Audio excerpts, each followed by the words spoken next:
Some people die from bullets, others from betrayal. But Evelyn Carter was dying from something far quieter: invisibility. On the coldest New Year's Eve Manhattan had seen in decades, she made a choice that would shatter everything. Stay late for a man who never saw her, or finally choose herself. She chose wrong. And when the blizzard hit, when her body began to fail in the frozen streets, a monster in a $1,000 suit would tear apart the night searching for her. This is their story. A love born in ice and blood, where salvation came from the last man who should have cared. If you're watching from your city tonight, drop a comment below and hit that like button. I want to see how far Evelyn and Adrian's story travels across the world. The fluorescent lights of Voss Enterprises hummed with the kind of sterile persistence that made time feel infinite. Evelyn Carter's fingers moved across the keyboard in mechanical rhythm, her eyes burning from 12 straight hours of staring at spreadsheets that blurred together like watercolors in rain. Around her, the 54th floor stretched empty and silent, a ghost ship of glass and steel sailing through the Manhattan night. She didn't need to look at the clock to know it was past 11. The city's New Year's Eve celebration had already begun without her, fireworks testing their trajectory across the winter sky, their muffled pops reaching her like distant gunfire. Through the floor-to-ceiling windows, she could see the glittering chaos of Times Square 12 blocks south, a carnival of light and life that might as well have existed on another planet. Evelyn had stopped being invited to planets like that 3 years ago. Just finished the quarterly projections, she whispered to herself, echoing the note Adrian Voss had left on her desk that morning. Not asked, not requested, but stated with the casual certainty of a man who had never heard the word no, and wouldn't recognize it if he did. He needs them first thing in the new year. The truth was simpler and more pathetic. Adrian Voss probably didn't need anything from her tonight. He certainly wasn't thinking about her as he undoubtedly celebrated somewhere with people who mattered. People who wore designer clothes that fit properly, who knew which fork to use at galas, who understood that power was a language and they were native speakers. People who were visible. Evelyn pressed her palms against her eyes until colors bloomed in the darkness. When had she become this? When had she transformed from a woman with dreams and friends and a life into a shadow that existed only in the margins of someone else's empire? She knew the answer. She'd known it for 3 years, 2 months, and 16 days. The day Adrian Voss had looked at her for the first time. Not looked through her, or past her, or at the report she carried, but actually at her. Those steel gray eyes focusing with an intensity that had made her breath catch, made her feel like every cell in her body had suddenly woken from a long sleep and remembered what it meant to be alive. "You're Evelyn," he'd said, and the way her name sounded in that voice, a rough velvet over iron, had rewired something fundamental in her brain chemistry. "Yes, Mr. Voss." "Yeah, you've been with the company how long?" 6 months, sir." He'd studied her for 3 seconds that felt like 3 hours. "You notice things other people miss." It hadn't been a question, but she'd answered anyway. "I try to be thorough." Thorough. Something that might have been amusement flickered across his face. "My last assistant missed a decimal point that cost me $40 million. You caught 3 of them in your first week." He'd leaned back in his chair, a king on a throne made of other people's failures. "You're wasted in the general pool. Starting Monday, you work directly for me." That should have been her first warning. Adrian Voss didn't promote people out of kindness. He acquired assets, useful tools, things that served a purpose in the complex machine of his empire. She'd been too dazzled to care, too hungry for the validation of being seen by someone who mattered. Too desperate to prove she was more than the overlooked middle child from a family that had perfected the art of benign neglect, more than the girlfriend whose ex had left her for someone more exciting, more than the invisible girl who'd learned to make herself small because taking up space had always ended in disappointment. Adrian Voss had seen her, had chosen her, and she'd spent 3 years trying to be worthy of that choice, working longer hours, accepting impossible tasks, saying yes when sanity demanded no, slowly erasing every part of herself that existed outside his orbit until there was nothing left but this. A woman alone in an empty office on New Year's Eve, finishing work that probably wasn't even urgent because she had nowhere else to be. Evelyn saved the final spreadsheet and closed her laptop with a click that echoed through the silence. Her reflection stared back from the darkened window. a pale ghost in a wrinkled blouse, brown hair escaping from a bun that had given up hours ago, dark circles under eyes that had forgotten how to see anything but numbers and deadlines, and the impossible standard of perfection Adrian Voss demanded from everything in his world. Including you, a bitter voice whispered in her mind. Especially you. She gathered her things with the quiet efficiency of someone who'd learned not to make noise, not to draw attention, not to exist loudly enough to disturb the important people. Her coat was 3 years old, bought during a rare moment of optimism when she'd thought working for Adrian might lead somewhere beyond this hamster wheel of diminishing returns. Her boots had a worn spot on the heel. Her scarf was a birthday gift from her mother, who called twice a year and always forgot whether Evelyn was 29 or 31. The elevator descended in silence, numbers ticking backward like her life in reverse. 54, 43, 32, 21. Each floor a reminder of how high she'd climbed and how far she had to fall. The lobby was deserted except for Marcus, the night security guard, who looked up from his phone with genuine surprise. "Ms. Carter? You're still here?" "Just leaving," she said, managing a smile that felt like cracking plaster. "Happy New Year, Marcus." "You too." He frowned at the windows where snow had begun to fall in thick, aggressive flakes. "Weather's getting bad. They're saying this storm's going to be worse than predicted. You got someone picking you up?" The question hit harder than it should have. "I'll catch a cab." "Might want to hurry. They're saying the subways might shut down. And if the cabs can't run..." He shrugged apologetically, as if the weather were his fault. Evelyn nodded and pushed through the revolving doors into a world transformed. The snow that had been a picturesque backdrop through the office windows was a living thing at street level, a swirling, vicious entity that immediately found every gap in her coat, every exposed inch of skin, every vulnerability in her inadequate armor against the elements. The wind didn't blow so much as attack, driving ice crystals into her face with enough force to make her gasp. "Jesus," she breathed, and the word crystallized instantly in the air before being torn away. The street was already disappearing under a white blanket, the usual Manhattan chaos of traffic and noise muffled into an eerie, otherworldly quiet. A few desperate taxis crawled past, their off-duty lights blazing like warnings. A group of people in glittering party clothes shrieked and laughed as they stumbled toward a bar, drunk enough to find the blizzard entertaining rather than threatening. Evelyn pulled out her phone with shaking fingers, the screen immediately collecting snowflakes like a desperate cry for help. The rideshare app showed no available cars. The taxi app timed out. The subway notification flashed red. Severe delays on all lines. Service suspension likely. She stood there, a statue slowly being buried, and felt the first whisper of real fear. Her apartment was 40 blocks north. Walkable on a normal night, but in this? In boots with worn heels and a coat designed for autumn rather than Arctic assault? With visibility dropping to maybe 20 feet and the temperature plummeting towards something that could kill an unprepared person in less than an hour? "You should have left earlier," the voice in her head whispered. "You should have been anywhere but here." But she hadn't been. She'd been proving her worth to a man who wouldn't notice her absence, wouldn't think about whether she made it home safely, wouldn't spare her a single thought as he rang in the new year with people who mattered. Evelyn started walking. The first 10 blocks were merely miserable. Her feet went numb inside her boots. Her hands, even buried in her pockets, lost feeling in the fingertips. The snow found ways into her collar, down her back, soaking through her tights until her legs felt like marble columns. Cold, heavy, inflexible. But she kept moving because stopping meant giving up. And Evelyn Carter had spent her entire life refusing to give up, even when giving up would have been the merciful choice, even when perseverance was just another word for stubborn self-destruction. By block 15, the streets had emptied completely. The party people had found shelter. The taxis had vanished. Even the homeless population that usually occupied these corners had retreated to whatever havens they'd secured against the storm. She was alone in a city of 8 million people, invisible even to the night itself. Her phone died at block 23. The fear that had been a whisper became a scream.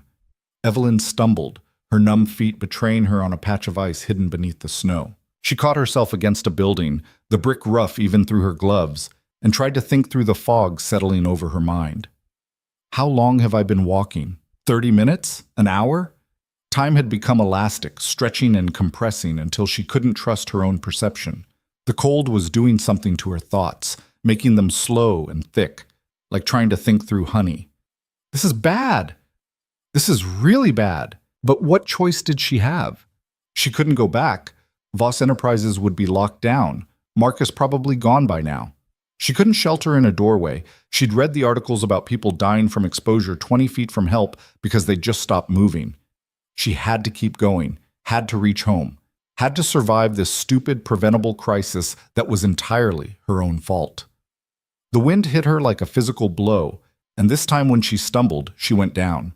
The snow was surprisingly soft, almost welcoming, like a bed after an exhausting day, inviting her to just rest for a moment, to close her eyes and let the world fade away. No. Evelyn forced herself to her knees, then to her feet, swaying like a drunk.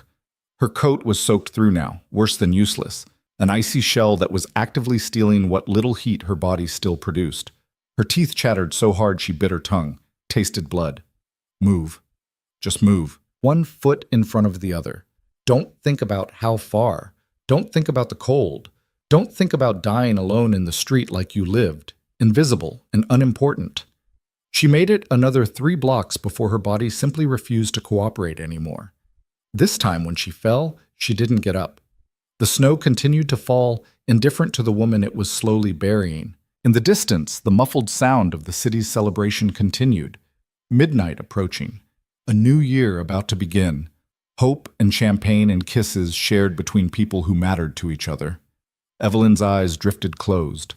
She thought about her mother, who would take 3 days to notice the unreturned calls.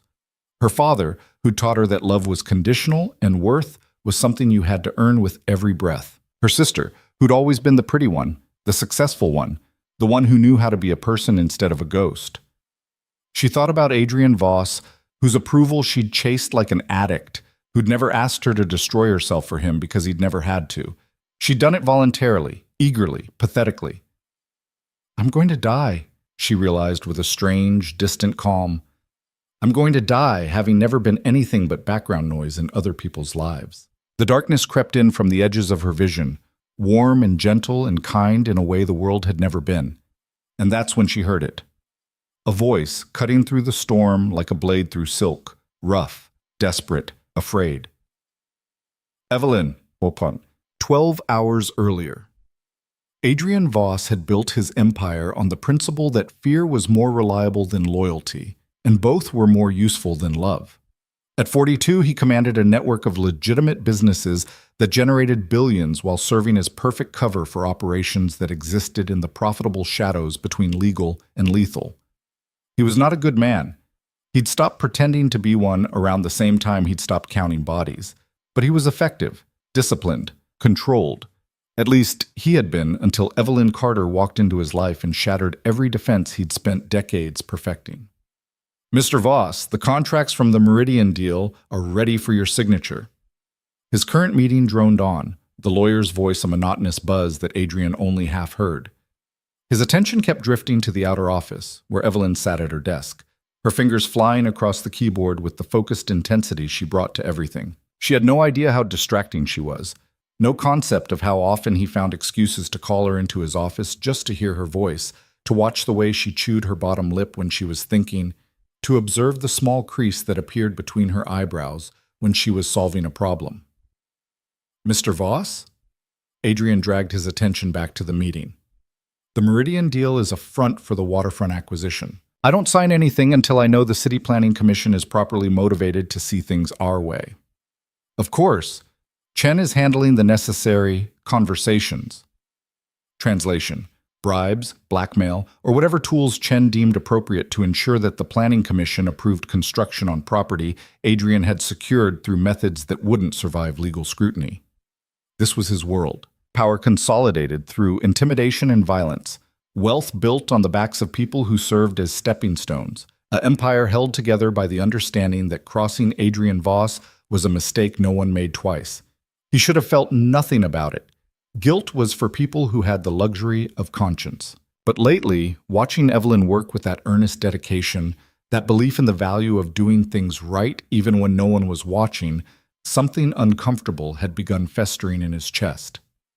"She doesn't know what you are," the voice whispered. "She thinks you're just a ruthless businessman. She has no idea about the bodies. The blood. The empire built on fear." He silenced the voice the way he always did, by reminding himself that Evelyn was his employee, nothing more. That this awareness of her was just a professional appreciation of competence.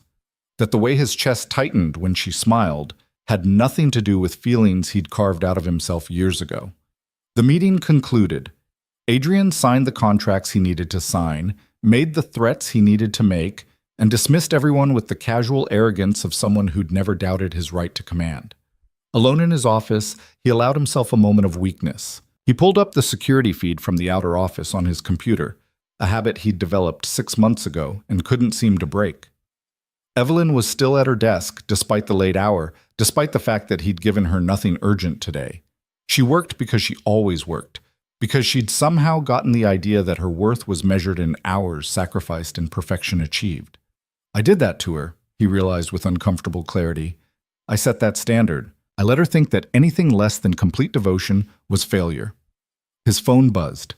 Marcus Chen, his head of security and the closest thing Adrian had to a friend, though that word implied a softness their relationship didn't possess. "The weather's getting worse," Chen said without preamble. "The storm they predicted for tomorrow night is coming in early and hard.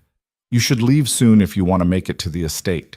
Adrian had a New Year's party to attend, one of those tedious obligations where he had to play the civilized businessman for society types who smiled while calculating his net worth. He'd been planning to skip it, but his publicist had insisted it was necessary for maintaining his legitimate facade. "I'll leave within the hour," Adrian said, his eyes still on Evelyn's image. "Make sure the building is properly secured." "Already on it. Most people left hours ago. Just a few stragglers finishing up." Adrian ended the call and made a decision he'd regret for the rest of his life. He didn't check if Evelyn was one of those stragglers. Didn't stop by her desk to tell her to go home. Didn't think about whether she had a safe way to travel in worsening conditions. He simply left, because acknowledging that he cared about her safety would mean acknowledging that he cared about her, and that was a weakness he couldn't afford. The estate was 40 miles north of the city, a sprawling property that served as both sanctuary and fortress. Adrian made it there just as the snow began to fall in earnest, the party already in full swing with people who laughed too loud and drank too much and didn't matter in any meaningful way.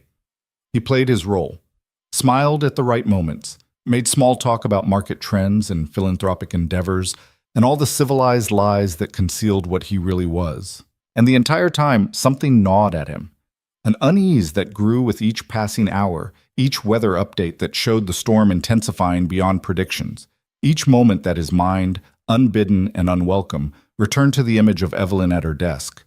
"She's fine," he told himself. "She's a grown woman. She doesn't need you to protect her." But the gnawing didn't stop. At 11:30, he found himself in his private office, pulling up the building's security system on his laptop. The feed from the 54th floor showed Evelyn's desk empty, her computer off, no sign of her. Relief warred with something else. Disappointment that she'd already gone, that he couldn't see her even through a camera, that the last image of her for the day was just an empty chair. Then he checked the lobby footage, scrolling back through the evening, and his heart stopped.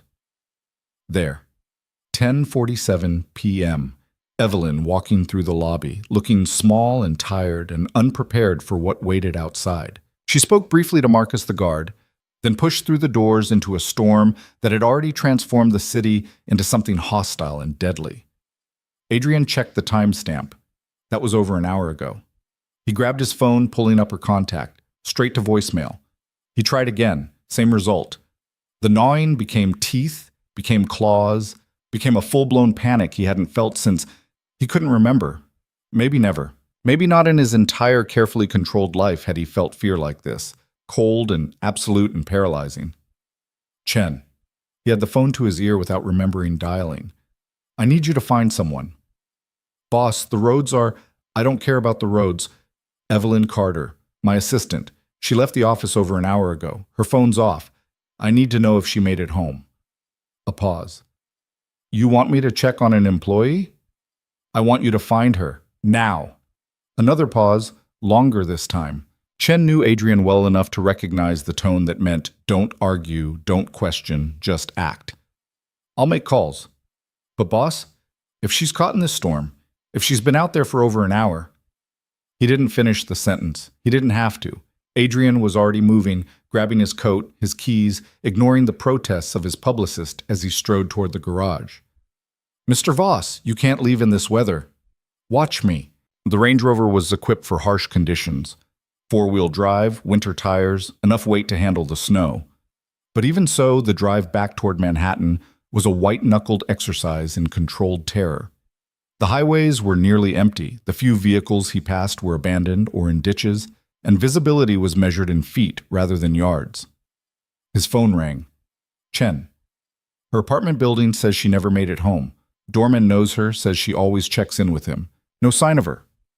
The fear crystallized into something sharp and cutting. How far is her apartment from the office? About 40 blocks, but Adrian, in these conditions, on foot. She was on foot? No ride apps operating, subways suspended. She would have had to walk. 40 blocks. In a blizzard. In inadequate clothing because Evelyn never spent money on herself. Never prioritized her own comfort.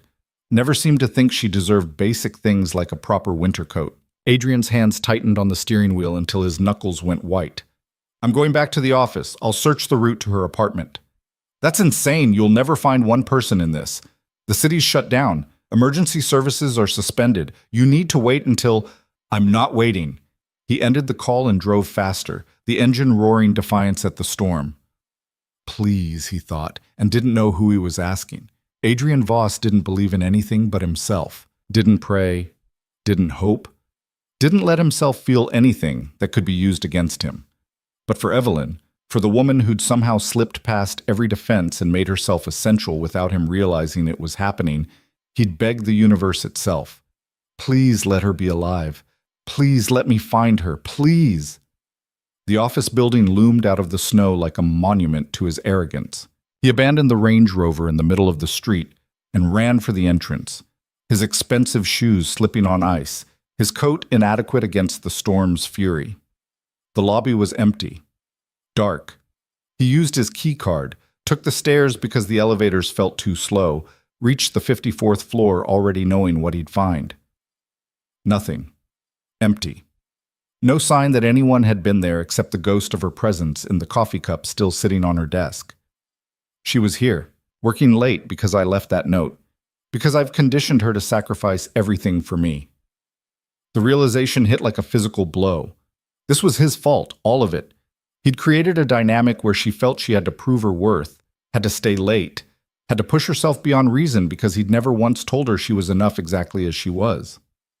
Adrian made it back to the lobby, back out into the storm, and started running. 40 blocks. He'd search every inch, every doorway, every alley, every place a person could fall and be swallowed by snow. The wind tried to push him back, the snow tried to blind him, the cold tried to stop him. He ignored it all. Evelyn! His voice tore from his throat, raw and desperate. Evelyn! Nothing but the wind's howl in response. Block after block, his fear grew into something monstrous.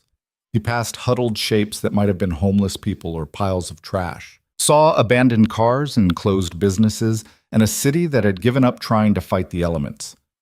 20 blocks from the office, he found her scarf. It was caught on a street sign, the birthday gift from her mother that she'd mentioned once in passing, distinctive enough that he recognized it immediately. His hand shook as he pulled it free, the fabric frozen stiff. Evelyn! Louder now, more desperate. Evelyn, where are you? Block 23. He almost missed her. She was just a shape in the snow, a barely perceptible mound against a building's wall. If he'd been in a car, if he'd been moving faster, if the angle had been different, he would have walked right past. But something, instinct or desperation or the universe finally showing mercy, made him look twice. No. The word came out broken. No, no, no. Adrian dropped to his knees beside her, his hands finding her face beneath the snow.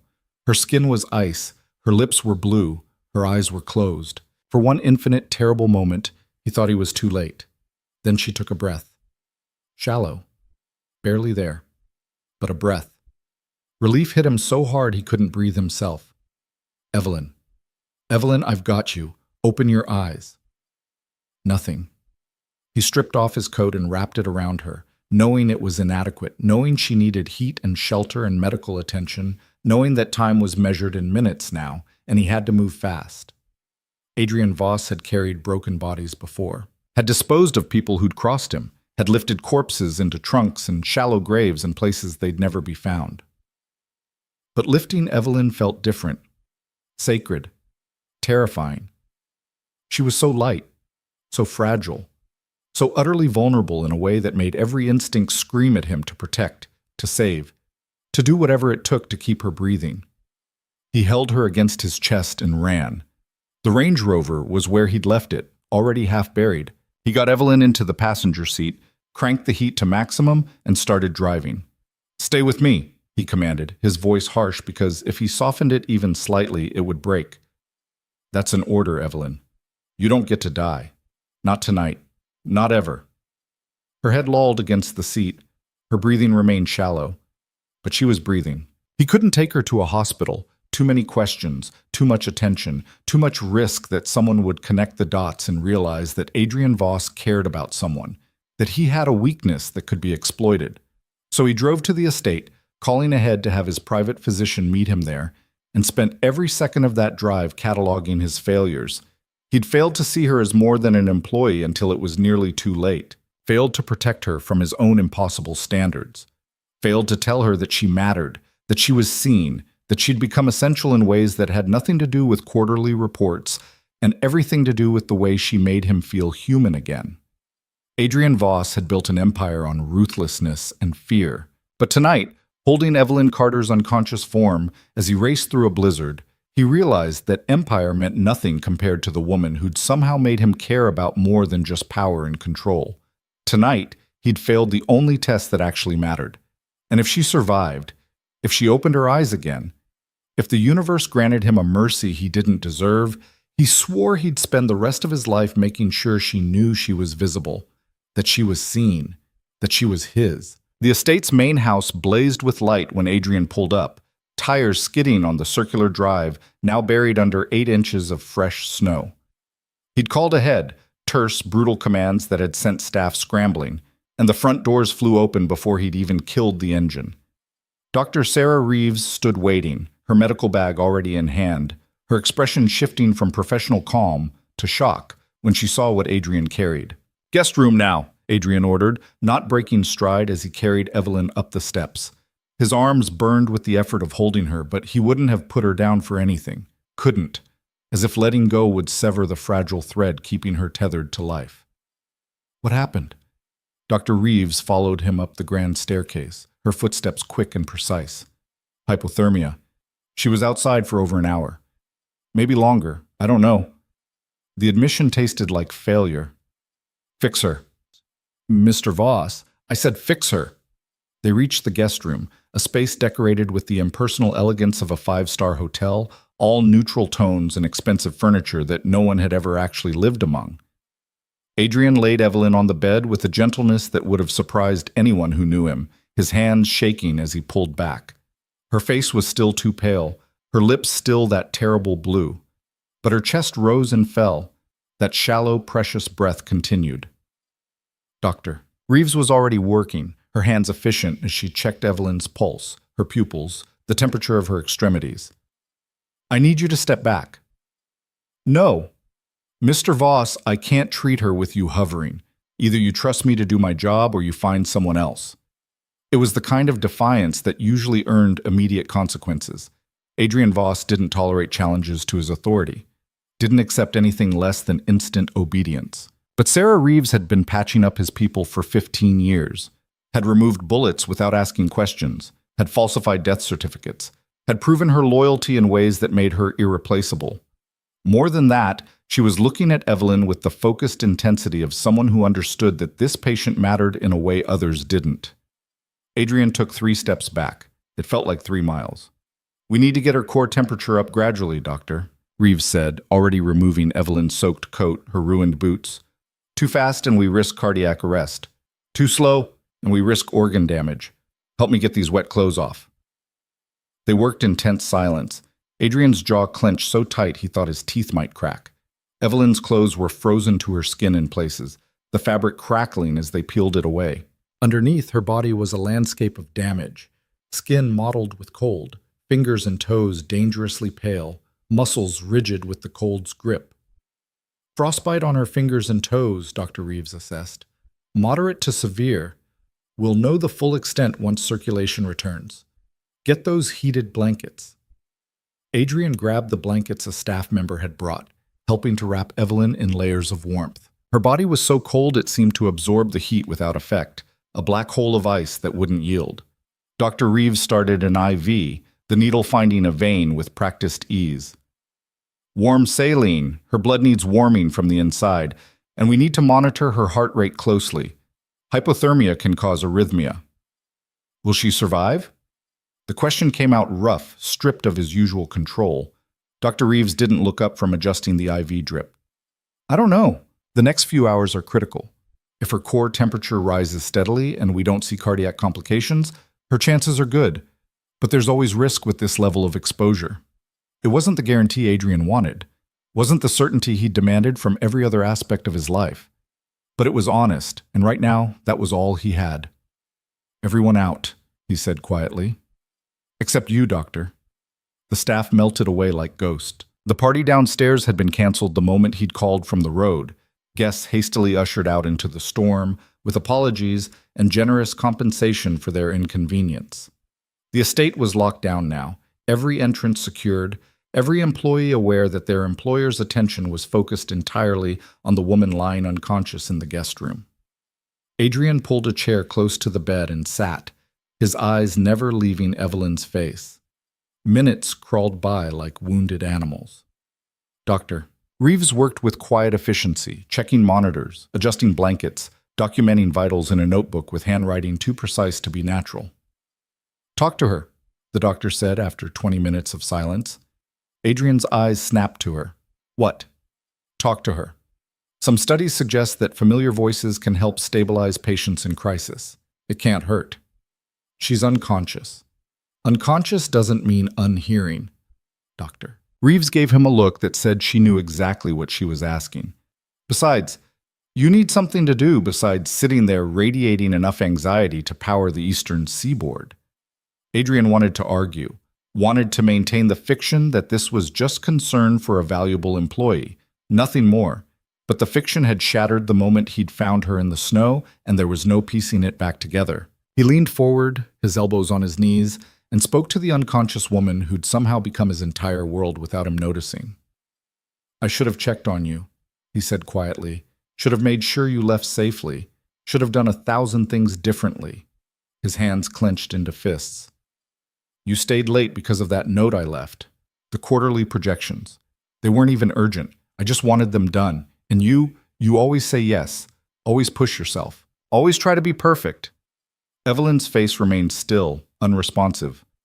I did that to you, Adrian continued, the words tasting like acid. Set that standard. Made you think you had to earn your place every single day. Made you invisible to yourself because I was too much of a coward to admit that I see you, that I've always seen you. Dr. Reeves glanced at him but said nothing, her attention seemingly focused on checking the monitors. 3 years, Adrian said. 3 years of watching you. Learning the way you take your coffee. The fact that you bite your lip when you're concentrating. That you apologize when other people bump into you. That you make yourself small because you think taking up space is a sin. His voice dropped lower, rough with emotion he'd spent decades suppressing. 3 years of wanting you and telling myself it was just professional admiration. That the way my chest tightened when you smiled meant nothing. That finding excuses to call you into my office was about efficiency, not about needing to hear your voice. He laughed bitterly. I built an empire on ruthlessness, and I couldn't even be honest with myself about one woman. The monitors beeped steadily. Dr. Reeves adjusted the IV drip. If you survive this, Adrian said, if you open your eyes again, I'm going to tell you the truth. All of it.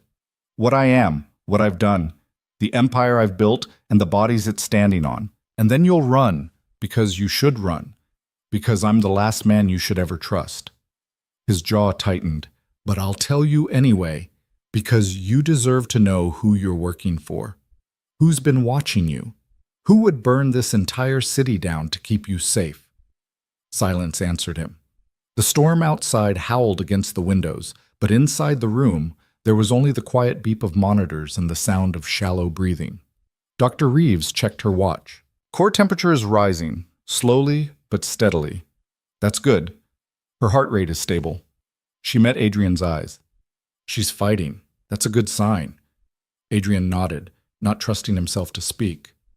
The hours crawled forward. Midnight came and went without fanfare. The new year arriving in silence rather than celebration. Somewhere in the world, people kissed and made promises they wouldn't keep, made resolutions that would fade by February, toasted to new beginnings with the comfortable certainty that tomorrow would look much like yesterday. But in this room, everything had changed. At 1:30 in the morning, Evelyn's fingers twitched. Adrian was on his feet instantly, leaning over the bed. Evelyn? Her eyelids fluttered but didn't open. Her breathing hitched, then steadied. That's normal, Dr. Reeves said, though her attention had sharpened. As her body warms, motor function returns. She might show signs of consciousness soon. How soon? Could be minutes, could be hours. Everyone responds differently to trauma. It was 17 minutes. Adrian had counted every second, his eyes locked on Evelyn's face, watching for any change, any sign that she was clawing her way back from the edge. When her eyes finally opened, they were unfocused at first, pupils dilated, gaze wandering across the ceiling without comprehension. Then they found him. Adrian? Her voice was barely a whisper, rough and confused. The sound of his name in that voice hit him like a physical blow. He'd heard her call him Mr. Voss 1,000 times, always professional, always maintaining that careful distance. But this was different, intimate, like she'd forgotten the walls between them. I'm here. He took her hand carefully, mindful of the frostbite damage. You're safe. You're at my estate. Confusion flickered across her face. The snow. I tried to make it home. I know. His thumb brushed across her knuckles, the gentlest touch he could manage. You collapsed. I found you. She blinked slowly, trying to piece together information through what was clearly a fog of pain and medication. You came looking for me? Yes. Why? The question was so genuinely confused it nearly broke him. Dr. Reeves cleared her throat diplomatically. I'm going to step outside, give you two some privacy. Call if there are any changes. She left before Adrian could protest, the door clicking shut with quiet finality. Adrian looked down at Evelyn, at this woman who'd nearly died and couldn't understand why he'd care enough to save her, and felt something crack open in his chest. Because you matter, he said simply. Because the thought of you dying in the snow made me realize I've been lying to myself for 3 years. Because I see you, Evelyn. I've always seen you. Her eyes widened, pain and confusion giving way to something more complex. I don't understand. I know. He pulled the chair closer, still holding her hand. And I don't expect you to, not right now. You nearly froze to death. You're on pain medication. This isn't the time for confessions that will complicate everything. Then why say anything? Good question. The Adrian from yesterday would have maintained the lie, would have played the concerned employer, would have kept every feeling locked behind walls of control and denial. But the Adrian who'd run through a blizzard screaming her name couldn't go back to pretending. Because I almost lost you, he said quietly. And if tonight taught me anything, it's that lies of omission are still lies. You deserve better than my carefully maintained fiction. Evelyn's brow furrowed. What fiction? That you're just my assistant, that my interest in you is purely professional, that I haven't spent 3 years watching you and wanting you and telling myself it was nothing. The words hung in the air between them, impossible to take back. Evelyn stared at him, her expression cycling through disbelief, confusion, and something that might have been hope, if hope weren't such a dangerous thing. You want me? She said it like she was testing the words, trying to understand a language she'd never heard before. Yes. But you've never even looked at me like... She trailed off, shaking her head slightly. I'm nobody. I'm the assistant who stays late and says yes and never causes problems. I'm invisible. You're not invisible. The words came out harder than he intended. You've never been invisible. You're brilliant and dedicated and so goddamn determined to prove your worth to people who should have told you from day one that you're already enough. His hand tightened on hers, including me. Especially me. Tears welled in her eyes, spilling over before she could stop them. I don't understand. Why didn't you say something? Why let me think I was just background noise? Because I'm a coward, Adrian said bluntly. Because admitting I care about you means admitting I have a weakness. And in my world, weaknesses get exploited. People I care about become targets. Your world? The question was sharp despite her weakened state. And there it was. The moment of truth. The confession that would either bind them together or shatter whatever fragile thing had formed in this room. Adrian stood, releasing her hand, and walked to the window.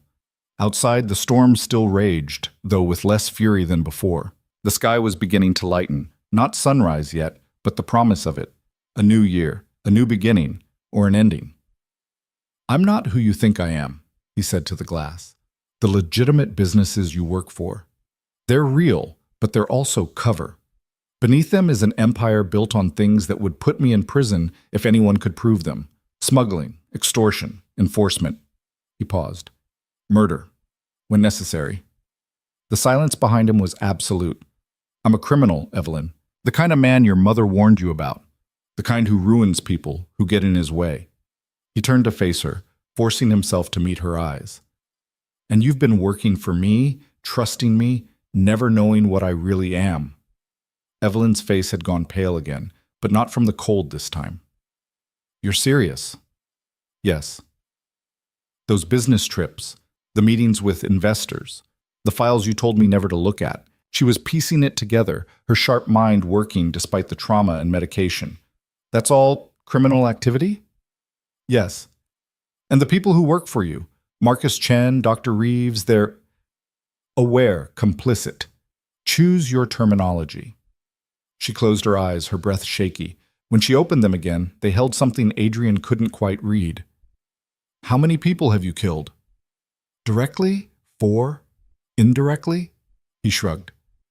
I stopped counting. And you're telling me this why? To scare me? To make me run? To be honest with you, for the first time since we met.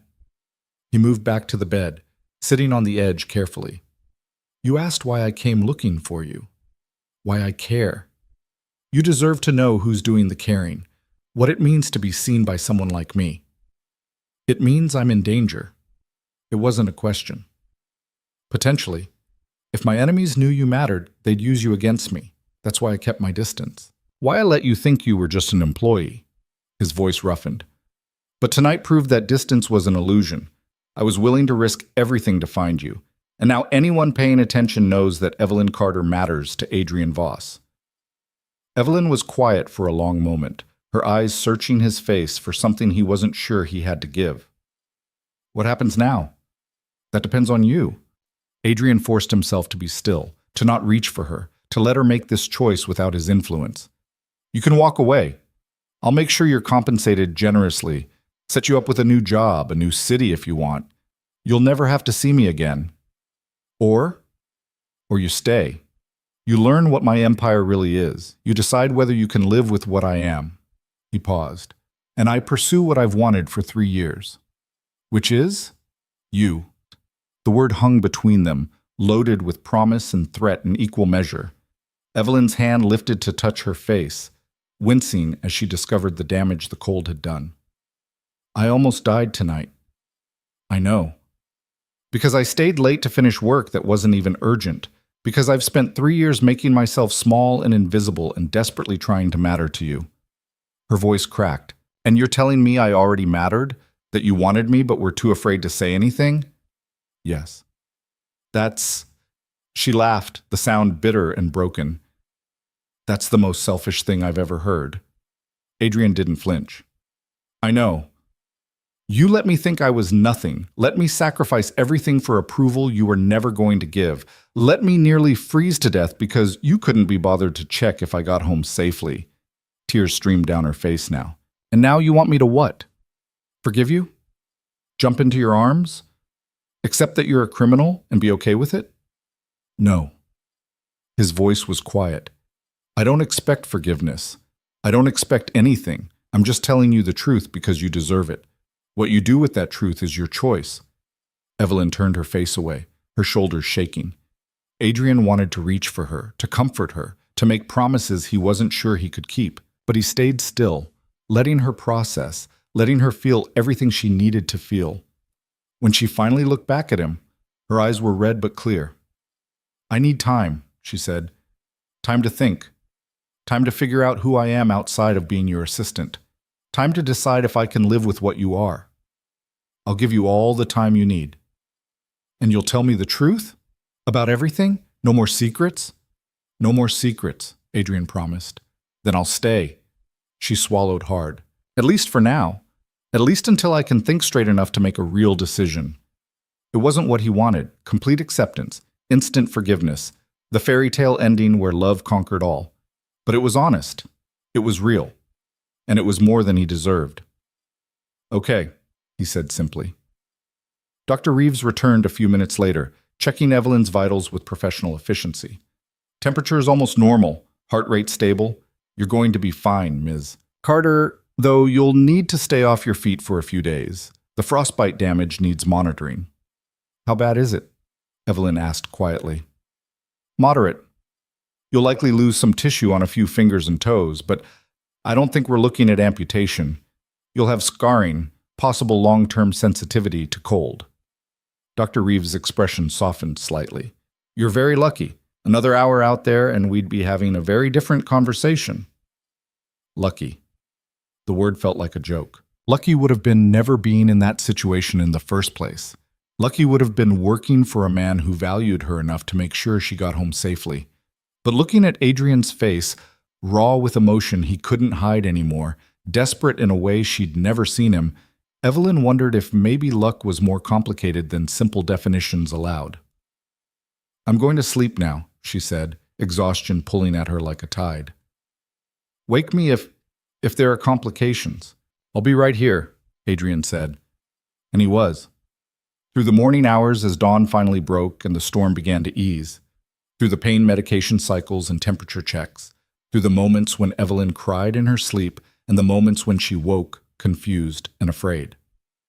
He stayed. Because for the first time in his life, Adrian Voss had found something more important than his empire. He'd found someone worth protecting, worth changing for, worth risking everything to keep. And as the first light of the new year streamed through the windows, illuminating the woman who'd nearly died because of his negligence and was giving him a chance he absolutely didn't deserve, Adrian made a decision. His empire had been built on fear and violence and the bodies of people who'd gotten in his way, but it could be built into something else, something legitimate, something worthy of the woman lying in that bed. It would take time, years probably. There would be resistance and violence and consequences he couldn't anticipate. But for Evelyn Carter, for the chance to be someone she could actually love rather than fear, Adrian Voss would tear down everything he'd built and start over. He just had to convince her to stay long enough to see it. The morning sun through the windows felt like an accusation. Evelyn lay still, staring at the ornate ceiling of a room that probably cost more than her annual salary, and tried to reconcile the man she'd worked for with the man who'd confessed to murder while holding her hand. Adrian had finally left an hour ago at Dr. Reeves's insistence, his reluctance so palpable it had made the air thick. Now Evelyn was alone with her thoughts, and they were far worse company than a criminal who'd saved her life. Her fingers throbbed beneath the bandages. Her toes felt like they belonged to someone else. But the physical pain was nothing compared to the chaos rioting through her mind. 3 years. 3 years of devotion to a man who ran a criminal empire. 3 years of staying late, of perfectionism, of making herself invisible for someone who claimed he'd always seen her. The door opened quietly. Not Adrian. She could feel the difference in the air, the absence of that coiled intensity he carried like a second skin. A young woman entered carrying a breakfast tray, her movements efficient but not unkind.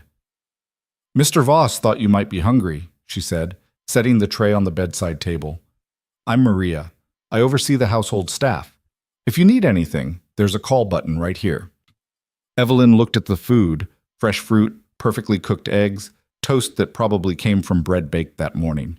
The kind of breakfast she'd grab from a bodega and eat standing up at her desk while answering emails. Does everyone who works here know? The question came out before she could stop it. What he really does? Maria's expression didn't change, but something flickered in her eyes. Understanding, maybe. Or pity. We know what we need to know, and we're paid well to forget what we shouldn't remember. That's not an answer. No, Maria agreed. But it's the only one I can give you. She moved toward the door, then paused. For what it's worth, I've worked for Mr. Voss for 8 years. I've seen him angry. I've seen him ruthless. I've seen him do things that would give you nightmares. She met Evelyn's eyes directly. I've never seen him afraid until last night. Never seen him fall apart the way he did when Dr. Reeves was working on you. Whatever he is, whatever he's done, what he feels for you is real.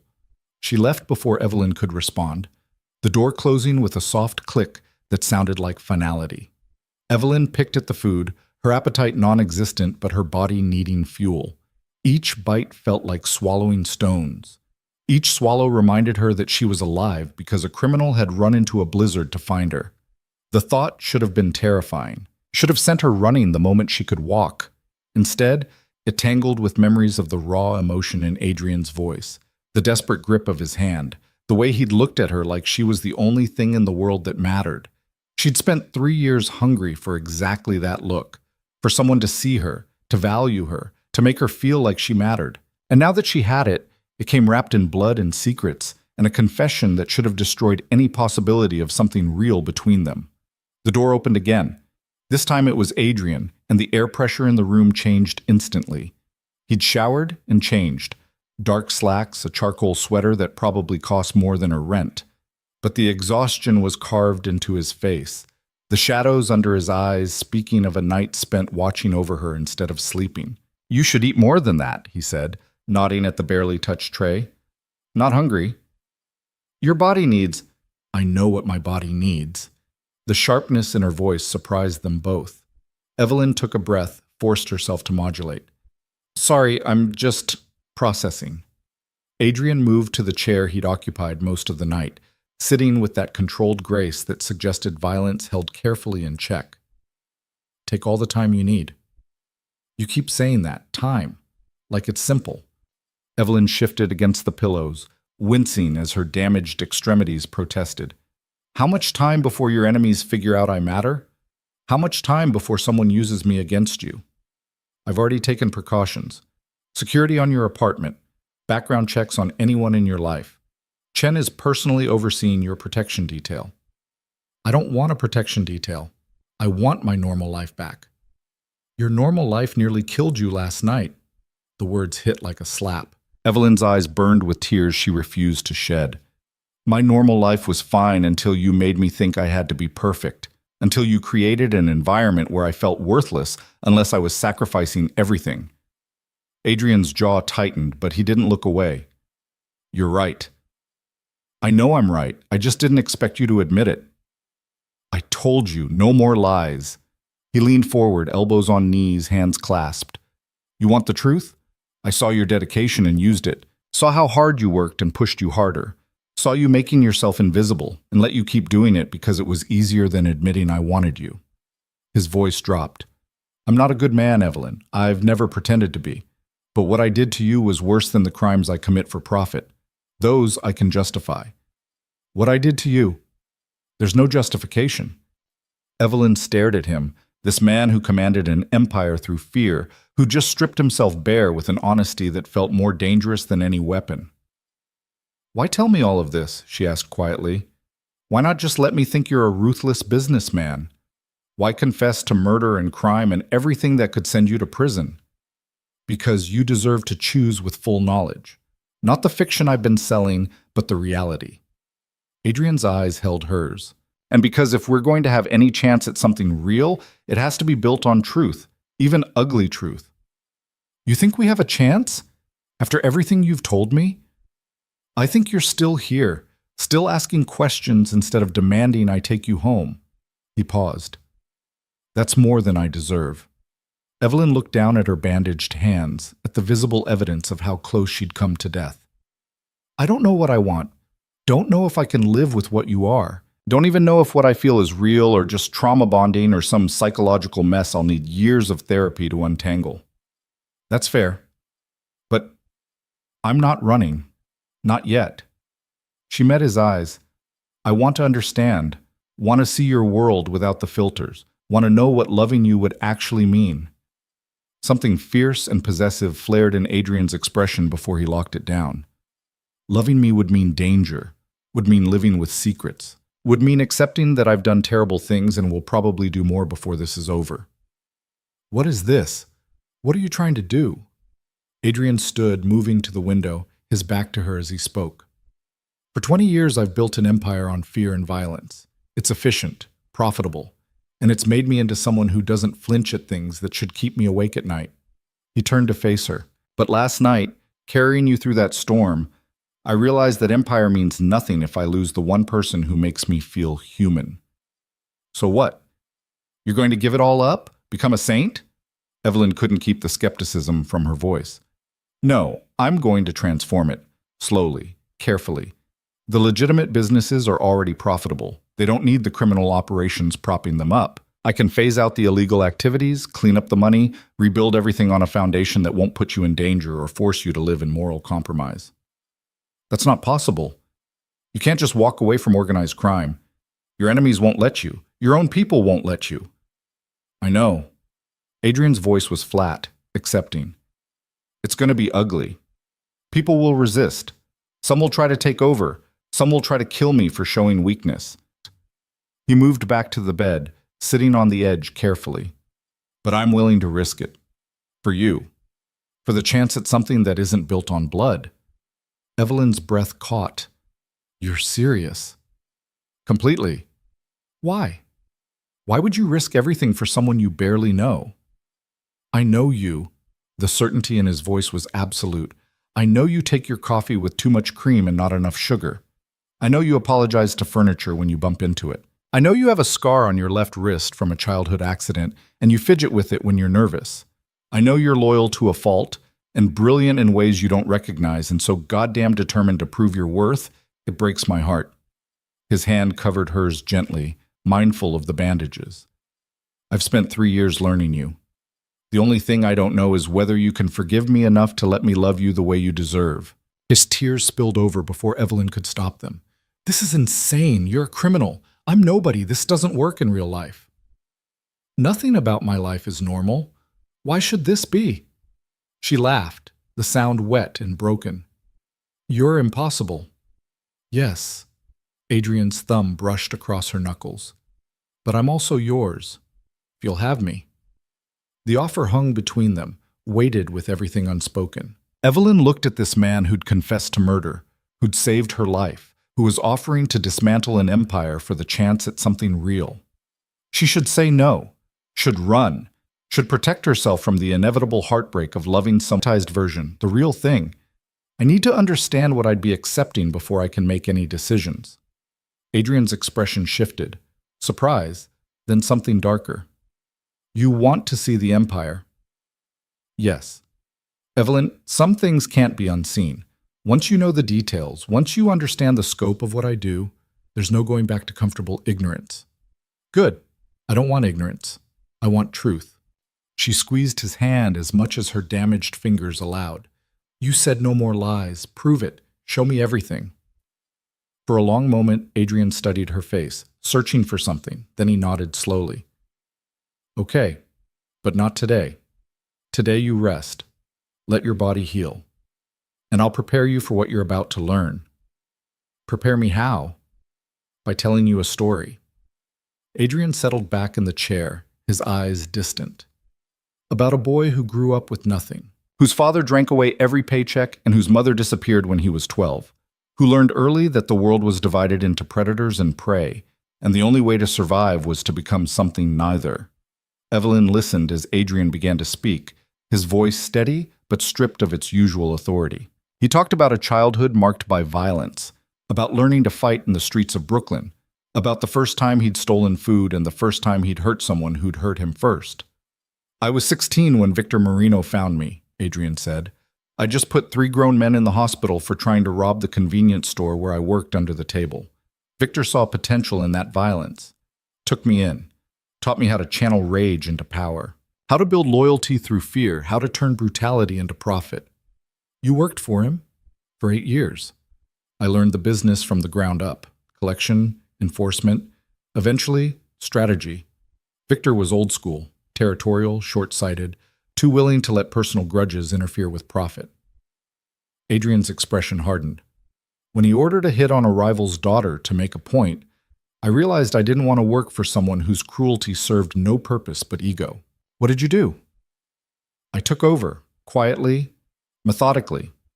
Built alliances with his lieutenants who were tired of his volatility, presented them with a choice: follow me and prosper, or stay loyal to a dying regime. He paused. Victor died in his sleep. Heart attack. Very convenient timing. Evelyn's stomach churned. Did you? Yes. One word, no justification, no excuse, just the flat acknowledgement of murder delivered with the same tone someone might use to discuss the weather. He would have killed me if I'd challenged him openly, Adrian continued. Would have killed everyone who sided with me. So I made it quick, painless. More mercy than he'd shown countless others. His eyes refocused on her. That was the first time I killed someone directly. The first time I crossed that line. And once you cross it, there's no going back. The other 3? Evelyn asked, not sure if she wanted to know but unable to stop herself. A lieutenant who tried to betray me to the feds. A rival who kidnapped one of my people and sent her back in pieces. And a man who sold children. Adrian's voice went cold on the last one. That one I didn't make painless. The room fell silent except for the distant sounds of the estate waking fully, staff moving through halls, the house settling into its daily rhythms. Normal sounds in a world that felt anything but normal. You're not shocked, Adrian observed. I'm terrified, Evelyn corrected, but not shocked. You told me what you were. I'm just processing what that actually means. It means I've built an empire on other people's suffering. It means I make decisions that end lives and rationalize it as business. It means I'm exactly the kind of man your mother would lock the doors against. My mother married a man who criticized her cooking for 30 years and never once told her she was beautiful, Evelyn said quietly. Her judgment isn't exactly the gold standard. Adrian's lips twitched despite the gravity of the conversation. Fair point. Tell me about the rest. The empire you're planning to dismantle. So he did. Over the next hour, Adrian laid out the structure of his operations with the clinical precision of a business presentation. The legitimate companies that laundered money. The smuggling routes that brought in everything from electronics to pharmaceuticals. The protection rackets. The loan sharking. The network of paid officials who looked the other way. He didn't dress it up, didn't minimize. Simply presented the facts of an empire built on systematic exploitation and violence. The legitimate businesses are actually legitimate, he said. The real estate holdings, the investment firm, the tech companies, they turn real profit without criminal activity. But they were seeded with dirty money, and they provide cover for the operations that aren't legal. And you think you can just shut down the illegal parts? Not quickly, not cleanly, but yes. Adrian leaned forward. The trick is doing it without creating a power vacuum that gets filled by someone worse. I need to phase out operations while ensuring the people who depend on them have alternatives. Need to satisfy debts and obligations without admitting weakness. Need to convince very dangerous people that evolution serves their interests better than resistance. That sounds impossible. It's difficult. Not impossible. I've already started laying groundwork, shifting investments, changing management structures, building legitimate alternatives. He met her eyes. I didn't decide this last night, Evelyn. I've been thinking about it for months. You nearly dying just clarified my priorities. Evelyn absorbed this, trying to reconcile the criminal with the strategist, the murderer with the man who was willing to rebuild his entire life. Why tell me all of this? Why not just show me the cleaned-up version later? Because you asked for truth. And because if we're going to do this, if you're going to stay, if we're going to try to build something real, you need to understand what you're walking into. Adrian's hand found hers again. I'm offering you a choice, Evelyn.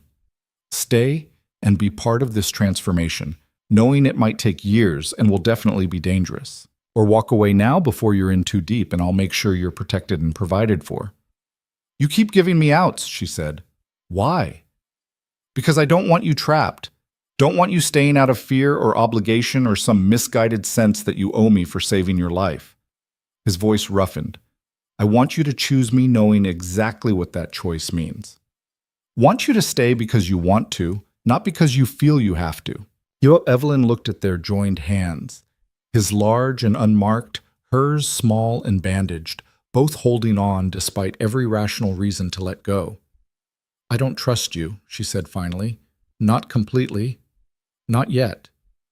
That's fair. And I don't know if I can love someone who's done what you've done. Don't know if I can live with the knowledge of where your money came from or what you've ordered other people to do. Also fair. But I want to try. The words came out soft but certain. I want to see if this impossible thing between us can actually work. Want to see if you can really become someone different. Want to understand my own feelings without the filter of 3 years of thinking I was invisible. Adrian's eyes closed briefly, something like relief washing over his features. Okay, but I have conditions. His eyes opened. Name them. No more secrets.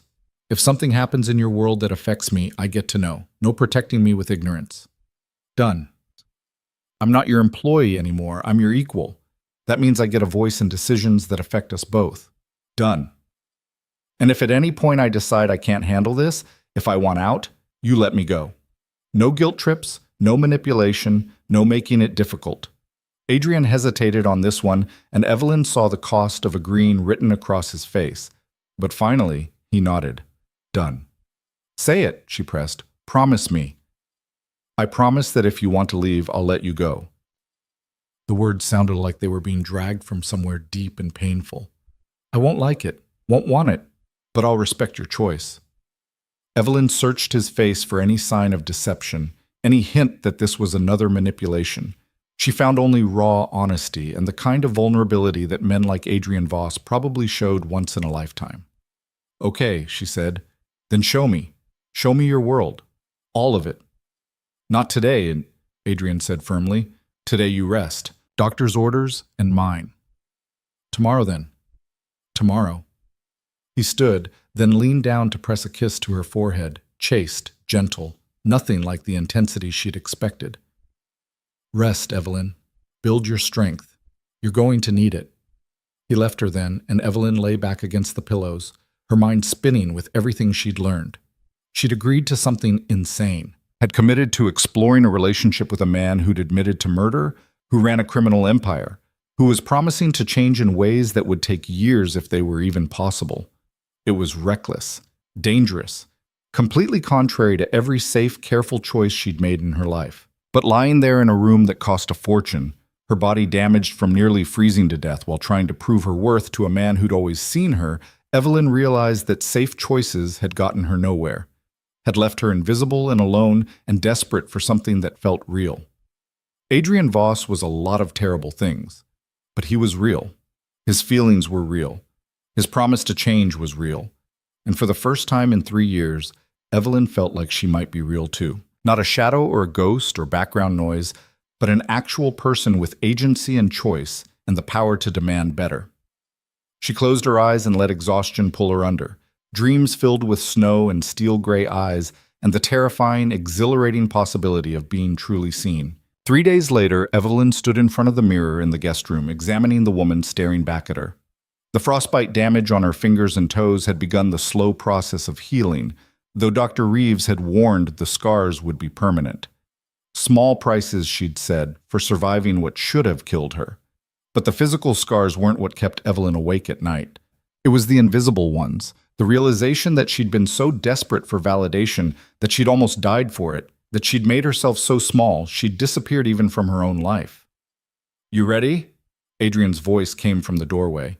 He'd been careful these past days, giving her space while remaining close enough that she never felt abandoned. It was a delicate balance, and somehow he'd managed it without making her feel smothered or neglected. Evelyn turned to face him. He wore his usual expensive armor, tailored suit, crisp shirt, the kind of clothes that announced power before he even spoke. But there was tension in his shoulders that hadn't been there before, a wariness in his eyes that told her today mattered. "As ready as I'll ever be," she said. Today was the day Adrian would show her his empire, the real one. Not the sanitized business presentations and quarterly reports she'd worked on for 3 years, but the machinery beneath, the blood and leverage and fear that made it all run. The drive into the city was quiet, the snow-covered landscape passing in a blur outside the Range Rover's windows. Marcus Chen was driving, his presence a reminder that even this simple trip required security Adrian hadn't needed before. Or maybe he had needed it, and she'd just been too blind to notice. "Where are we going?" Evelyn asked as they entered Manhattan. "Warehouse District, one of my legitimate operations that isn't entirely legitimate." Adrian's tone was matter-of-fact. "Import-export business. On paper, we move electronics and textiles. In reality, about 40% of what comes through those doors shouldn't be there." "Smuggling." "Yes." Chen glanced at them in the rearview mirror, but said nothing. Evelyn wondered what he thought of this, his boss exposing operational details to someone who'd been just an assistant days ago. If he had opinions, his face didn't show them. The warehouse was a sprawling concrete structure that looked exactly like 100 others lining the waterfront. Nothing distinguished it except the security cameras positioned at strategic intervals and the men who watched their approach with the kind of awareness that suggested military training. "Stay close to me," Adrian said as they got out. "Everyone here knows who I am. As of this morning, they also know who you are and that you're off limits. But old habits die hard, and some of these men aren't good with change." It wasn't exactly comforting, but Evelyn appreciated the honesty. She followed Adrian through the main entrance, Chen a silent shadow at their backs. The inside was organized chaos, shipping containers being unloaded, workers moving with efficient purpose, the smell of diesel and cardboard thick in the air. Everything looked normal until you noticed the separate area cordoned off with chain-link fencing, the additional security, the way certain containers were marked with symbols that meant nothing to casual observers. A man approached, late 40s, with the kind of build that suggested he'd been dangerous once and hadn't forgotten how. "Mr. Voss, didn't expect you today." "Dmitri." Adrian's tone was cordial but carried unmistakable authority. "This is Evelyn Carter. She's with me." Dmitri's eyes flicked to Evelyn, assessment happening in microseconds. "Ma'am?" Then back to Adrian. "We have a situation. Third container from the Jakarta shipment. Customs flagged it for secondary inspection." "How bad?" "Could be routine. Could be someone got paid to look closer. Chen's contact at the port is trying to determine which." Adrian nodded slowly. "Pull everything from that shipment. Route it through the Providence facility until we know what we're dealing with." "That'll cost us 3 days and the penalty fees. Better than losing the entire operation because we got sloppy." Adrian's voice hardened. "And find out who packed that container. If someone's cutting corners to save time, they need to understand why procedures exist." The underlying threat in those words made Evelyn's stomach tighten. This was Adrian in his element, commanding, cold, making decisions that probably involved people getting hurt for mistakes. Dmitri nodded and disappeared into the warehouse. Adrian turned to Evelyn, reading her expression with uncomfortable accuracy. "You want to ask something? What happens to whoever packed that container?" "Depends on whether it was incompetence or sabotage. Incompetence means retraining and docked pay. Sabotage means they disappear from my organization." He paused. "Just from the organization. I don't kill people for business mistakes."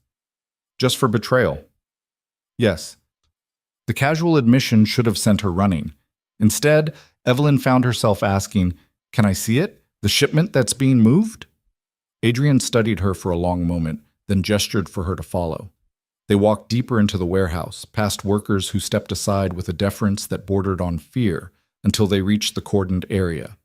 Inside were containers marked with those strange symbols, each one representing something illegal crossing international borders. Adrian spoke briefly to the supervisor, then opened one of the containers. Electronics. Expensive ones, still in their packaging, brands Evelyn recognized from high-end stores. Nothing obviously illegal about them until Adrian pointed to the serial numbers. "Stolen," he said. "Taken from a warehouse in Singapore, serial numbers filed off and replaced, shipped here and sold at 60% of retail value. The buyers know they're hot, but they don't care because the profit margins are too good. You're stealing from corporations? I'm facilitating the redistribution of goods that were insured anyway. The corporations get their insurance payout. My buyers get discounted products.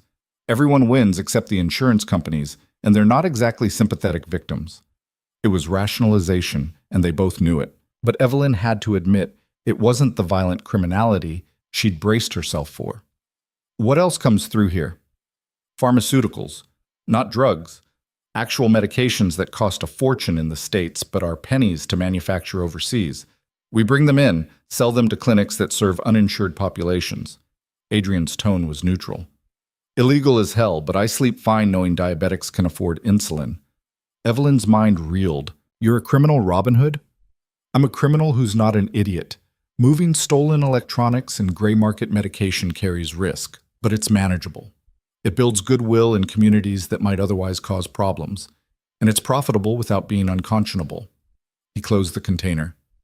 The uglier operations, the ones I'm shutting down, don't happen here. Where do they happen? Different locations, different personnel. Compartmentalized, so if one operation falls, it doesn't bring down everything else. Adrian started walking back toward the entrance. I'll show you one, but not today. Today you've seen enough. Evelyn wanted to argue, to insist on seeing everything at once, ripping the bandage off completely. But the tension in Adrian's shoulders, the careful way he was managing this exposure, told her he was giving her what he thought she could handle. Back in the car, Chen drove them to a restaurant in Midtown, the kind of place where power brokers made deals over expensive meals and the staff knew never to interrupt important conversations. Adrian led her to a private room in the back, where a man waited. Late 50s, silver hair, expensive suit that somehow looked wrong on him, like he was playing dress-up in someone else's life. Evelyn, this is James Horvath. He's a city planning commissioner. Adrian's tone was pleasant, but Evelyn heard the edge beneath. James, Evelyn Carter. She's learning about my business interests. Horvath's eyes widened slightly. All of them? All of them. The commissioner shifted uncomfortably, clearly not expecting an audience. Mr. Voss, if this is a bad time, it's fine. Evelyn understands confidentiality. Adrian sat, gesturing for Evelyn to do the same. You have the variance approvals?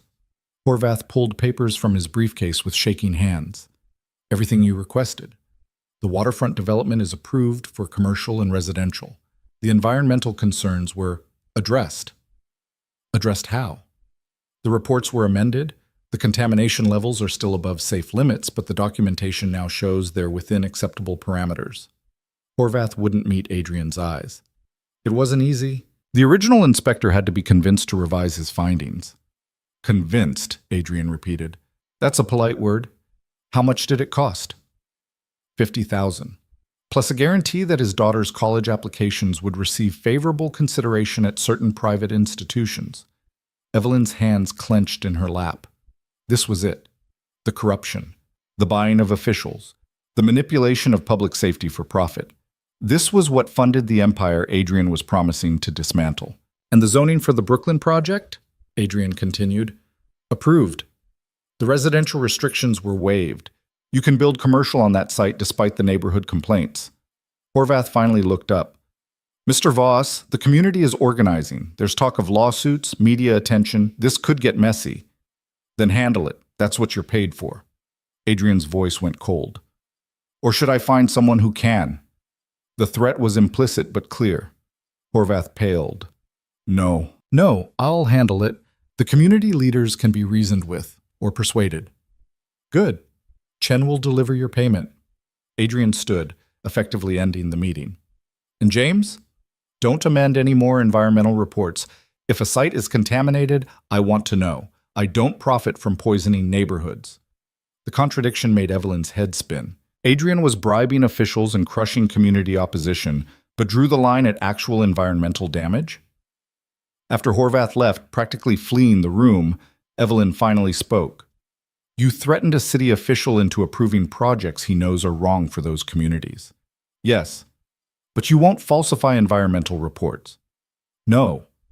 That doesn't make sense. You're still doing terrible things, still corrupting the system. Adrian poured wine from the bottle that had been waiting on the table. I never claimed to be consistent. I told you what I am. A criminal with boundaries, but still a criminal. Why show me this? Why not just show me the Robin Hood parts and hide the rest? Because you asked for truth. This is truth. He met her eyes across the table. I bribe officials. I manipulate systems. I use fear and leverage to get what I want. And yes, sometimes communities suffer because I prioritize profit over their concerns. He paused. I'm not asking you to approve. I'm showing you what you'd be accepting if you stay. Evelyn picked up her wine glass, buying time to think. Everything she'd seen today contradicted itself. Stolen goods sold for profit, but medications provided to the uninsured. Officials corrupted, but environmental protections maintained. A man who admitted to murder but drew arbitrary lines he refused to cross. Tell me about the operations you're shutting down, she said. The ones worse than this. Adrian's expression darkened. Protection rackets mostly. Small businesses paying for safety from threats I created. It's effective and profitable, but it's also grinding people down. Taking money from shop owners who can barely afford it, making them afraid in their own neighborhoods. His jaw tightened. That's the part I can't justify. Can't rationalize as redistribution or gray market services. It's just exploitation. And you're stopping it? I've already started. Territories are being transferred to legitimate security services, still my companies, but operating legally. The shop owners pay for actual protection now, with contracts and accountability. It costs me short-term revenue, but it's sustainable long-term. Your people can't be happy about that. They're not. I've had 2 lieutenants quit, and 1 try to take his territory independent. Chen handled it. Adrian's tone suggested that handled meant something terminal.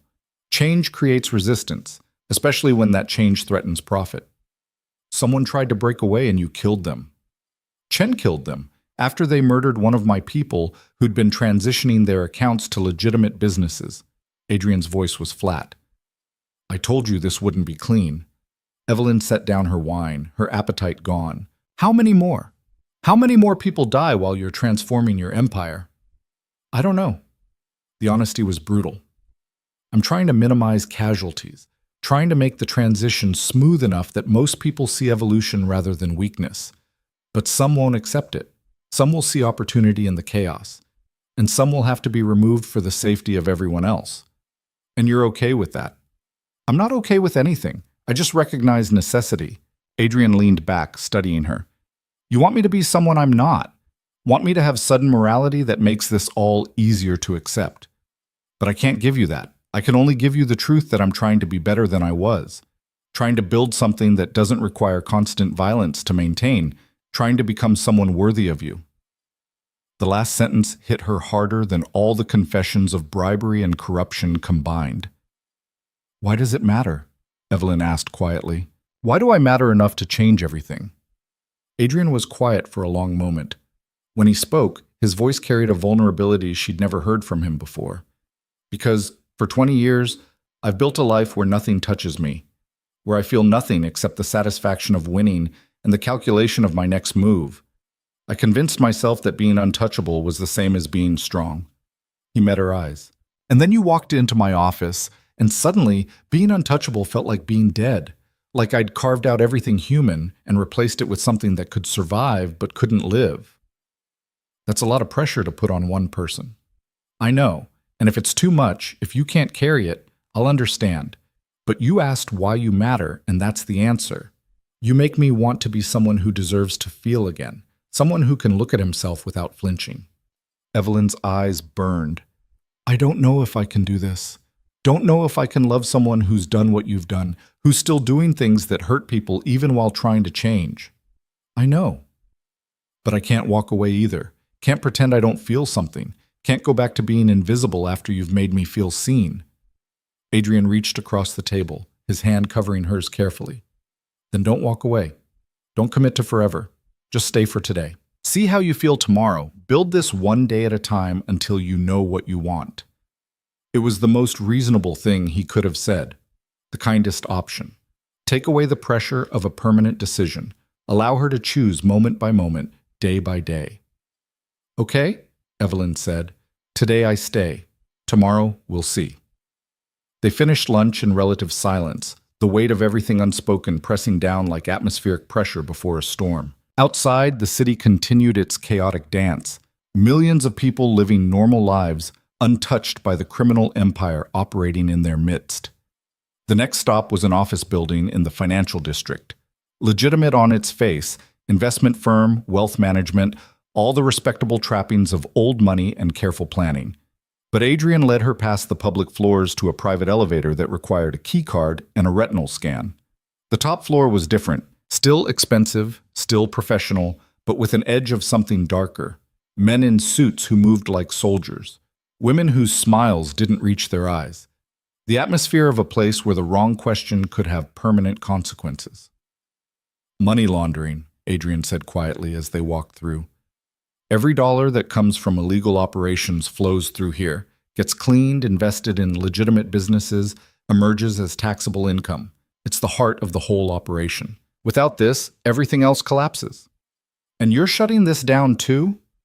Transforming it. The illegal money flow is already decreasing as I phase out operations.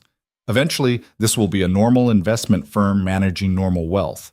But the transition takes time because the money's already in the system. Can't just stop without triggering investigations. They entered a conference room where a woman waited. 30s, sharp suit, sharper eyes. She stood when they entered, her expression carefully neutral. Mr. Voss, I wasn't expecting you today. I know, Evelyn, this is Karen Zhao. She manages the financial operations. Adrian gestured for them both to sit. Karen, I need you to walk Evelyn through how we've been restructuring the asset portfolio.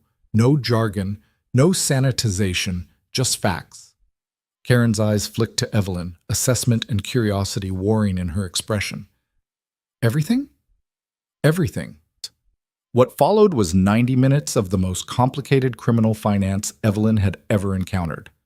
Shell corporations, offshore accounts, investment structures designed to obscure ownership and origin. It was brilliant and terrifying in equal measure, a maze so complex that even with Karen explaining it, Evelyn could barely follow the threads. Currently, about 60% of assets under management are from legitimate sources, Karen concluded. The remaining 40% is dirty money in various stages of cleaning. At our current rate of transition, we'll be completely legitimate in approximately 4 years. 4 years, Evelyn repeated. 4 years of operating this system. 4 years of money laundering. 4 years of unwinding a system that took 20 years to build, Adrian corrected. We can't just flip a switch. Every account we close triggers scrutiny.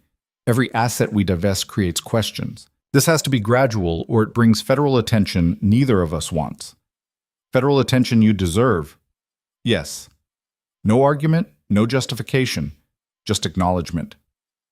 Karen looked between them, clearly confused by the dynamic. Adrian dismissed her with thanks, and they were alone in the conference room. Evelyn moved to the windows, looking out over Manhattan. Somewhere down there were millions of people living honest lives, working legitimate jobs, building futures on foundations that wouldn't crumble if the wrong prosecutor started asking questions. I can't do this, she said quietly. Adrian went very still behind her. Okay. Not the leaving part. I mean, I can't watch you operate the system for 4 more years. Can't know that money's being laundered and officials are being bribed and people are being threatened and just accept it as the price of transformation. What do you want me to do? His voice was carefully controlled. I want you to find a way to do it faster. Want you to prioritize differently. Want you to show me that changing for me actually means changing, not just moving the timeline from never to eventually. She turned to face him. You said you'd do anything. Prove it. Accelerate this transition. Accept the scrutiny if it comes. Take the risk of federal attention. Show me that I matter more than protecting your empire. Adrian stared at her, something shifting in his expression. You understand what you're asking? If we speed this up, people will notice. Competitors will see opportunity. Law enforcement will ask questions. It could destroy everything. Then maybe everything needs to be destroyed. Evelyn's voice steadied. Maybe you can't transform something this corrupt. Maybe you need to burn it down and build something completely new. And if that burning takes me down with it, if I end up in prison or dead because I moved too fast, then at least you'd go down as someone who tried, someone who chose being better over being safe. She stepped closer. I'm not asking you to be stupid. I'm asking you to prove that this transformation is real, that I'm not just a reason to justify a slightly slower path to the same destination. For a long moment, Adrian said nothing. His expression cycled through emotions too quick to name: fear, anger, something that might have been hope. Then he pulled out his phone and called Chen. Accelerate the timeline, he said without preamble. The full transition. I want every illegal operation shut down or legitimized within 18 months. Chen's response was audible even without speakerphone. Sharp, disbelieving, warning. I know the risks, Adrian continued. I know what it could cost. Do it anyway. Start with the protection rackets. Phase them out completely by the end of the quarter. The smuggling operations next. Move everything to legitimate import channels or shut them down. I want a new plan on my desk by Monday. More protests from Chen, more logical arguments against moving this fast. Marcus. Adrian's voice cut through the objections. I'm not asking. This is happening. Either you're with me or you're not. Decide now. A pause. Then Chen's voice, quieter. I'm with you. Always have been. But boss, this is going to get ugly. I know. That's why I need you. Adrian ended the call and looked at Evelyn. 18 months. Everything legitimate or gone. It won't be clean and it won't be safe. But it'll be done. Evelyn's breath caught. She'd expected argument. Expected him to find reasons why her demand was unreasonable. Expected anything except immediate compliance that put his entire empire at risk. Why? She asked. Why agree so fast? Adrian closed the distance between them, his hands coming up to frame her face with a gentleness that contradicted everything she'd learned about him today. Because you're right, he said quietly. Because 4 years of slow change is just 4 years of continued crime dressed up in prettier clothes. Because if I'm going to transform, it needs to be real transformation, not comfortable evolution. His thumb brushed her cheek. And because you matter more than the empire, more than my safety, more than anything. Evelyn felt tears spill over, her careful control finally breaking. This is insane. You're risking everything. Yes. People are going to try to kill you. Probably. The feds might come after you anyway. Possibly. And you're okay with all of that? Adrian's smile was sad and honest and more vulnerable than anything she'd seen from him.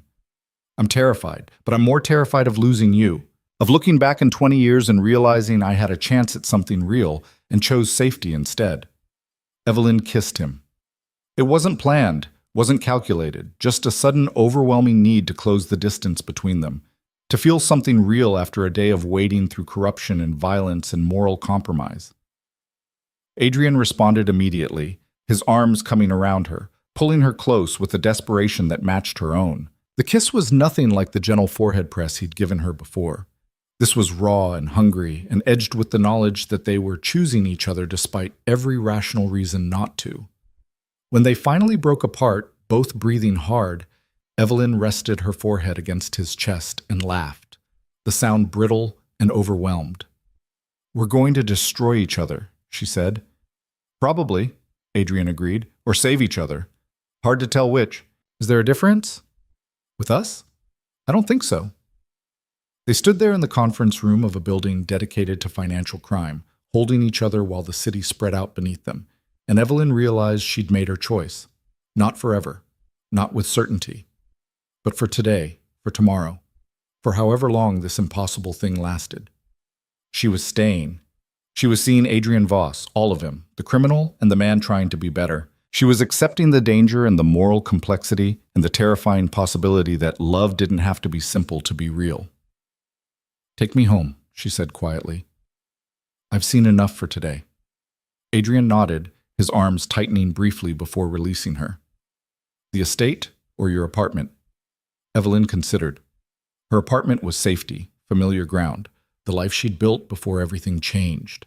The estate was Adrian's world, beautiful and dangerous and completely foreign.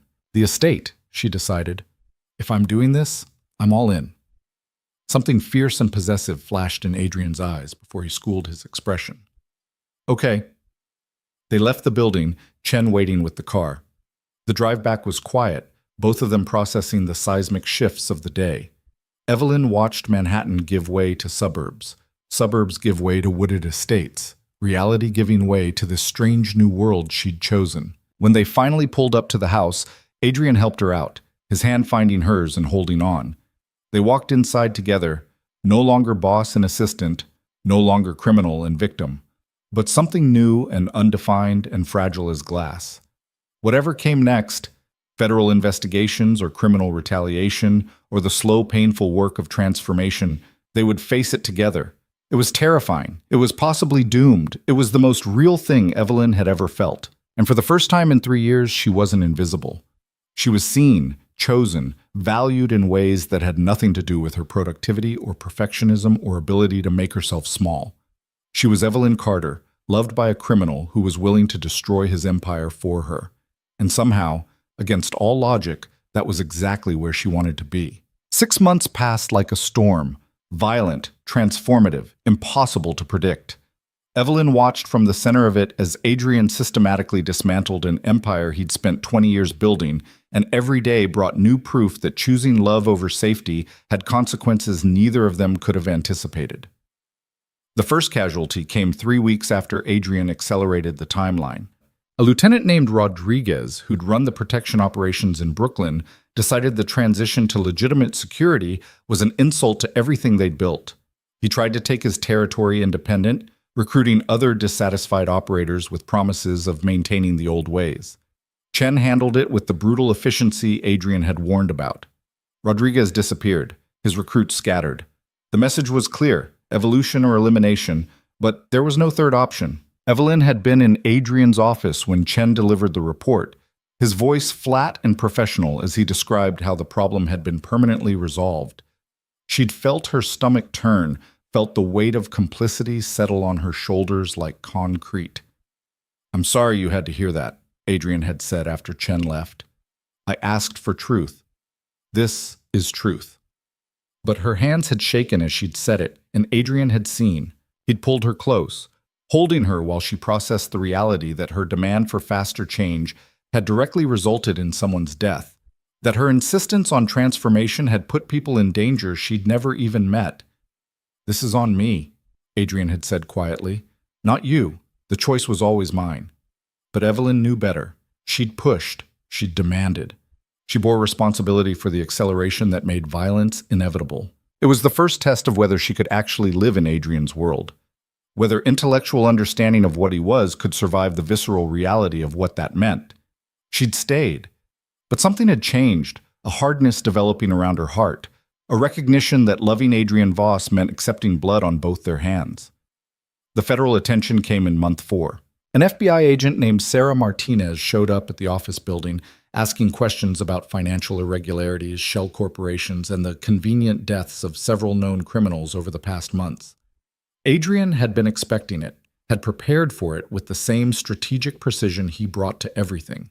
The legitimate businesses were genuinely legitimate, their books clean enough to survive scrutiny. The illegal operations that remained were so compartmentalized that even aggressive investigation couldn't connect them directly to Adrian. But it was close. Too close. Martinez was smart and determined, and she'd made it clear she knew exactly what Adrian was, even if she couldn't prove it yet. "She's going to keep digging," Karen Zhao had warned during an emergency meeting. "And if she digs deep enough during this transition period, while we're still unwinding operations, she might find something that sticks." "Then we give her something else to chase," Adrian had said. "Someone smaller, someone whose arrest makes her look successful while protecting the larger operations." "You mean a sacrifice?" Evelyn had spoken up for the first time, her voice cutting through the strategy discussion. "You're going to give up one of your people to protect yourself." The room had gone silent. Karen and Chen had exchanged glances, clearly uncomfortable with her presence during operational planning. But Adrian had insisted she be included in everything, had meant it when he'd promised no more secrets. "Not someone innocent," Adrian had said carefully. "We have operators who've been skimming, running side operations, violating the boundaries I set. They're liabilities anyway. Martinez gets a win, we eliminate problems, everyone benefits. Except the person you're feeding to the feds." "Except them, yes." It was cold calculation dressed up as pragmatism, and Evelyn had felt the gulf between who she'd been 6 months ago and who she was becoming. The old Evelyn would have been horrified, would have seen this as unforgivable moral compromise. The new Evelyn, the one who'd watched Adrian bleed himself trying to transform, who'd sat beside him during sleepless nights as he wrestled with decisions that had no good options, understood necessity in ways that shamed her. "Do it," she'd said quietly, "but make sure they get good legal representation. Make sure their families are taken care of. Don't just throw them away." Adrian had looked at her with something that might have been respect or might have been sorrow. Done. 2 weeks later, an operator named Kovacs was arrested on charges of racketeering and money laundering. The evidence was airtight because Chen had made sure it was. Kovacs had been stealing and would have been eliminated anyway under the old system. This way he got prison instead of a grave, and his family got a trust fund that would support them through his sentence. It wasn't mercy. But it wasn't the casual brutality of the empire Adrian was leaving behind either. It was something in between, pragmatic compromise that tried to be better without pretending to be good. Agent Martinez got her win.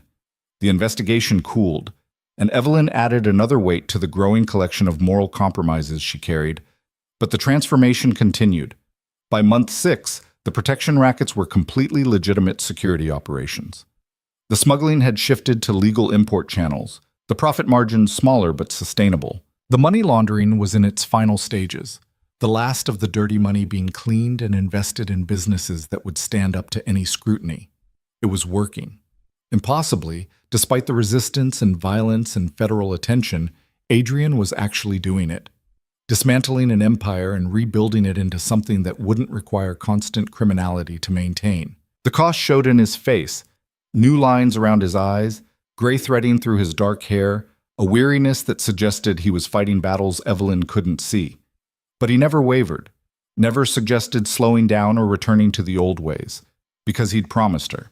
And Adrian Voss kept his promises. Their relationship evolved in parallel with the empire's transformation. The first time they'd made love had been 2 months in, after a particularly brutal day when 3 more operators had tried to break away and Chen had made examples that left Evelyn shaking with horror and disgust. Adrian had found her on the estate's terrace, staring at nothing, trying to reconcile the man she loved with the monster whose orders had resulted in violence she could barely comprehend. "You should leave," he'd said quietly, standing beside her. "I'd understand. I'd help you disappear, make sure you're safe, give you everything you need to start over somewhere I can't touch you. Is that what you want? I want you safe. Want you whole. Want you to not carry the weight of my sins." His voice had been raw. "You're breaking, Evelyn. I can see it. And I hate myself for being the cause." She'd turned to him then, this man who'd literally saved her life, and was figuratively destroying it, and made a choice.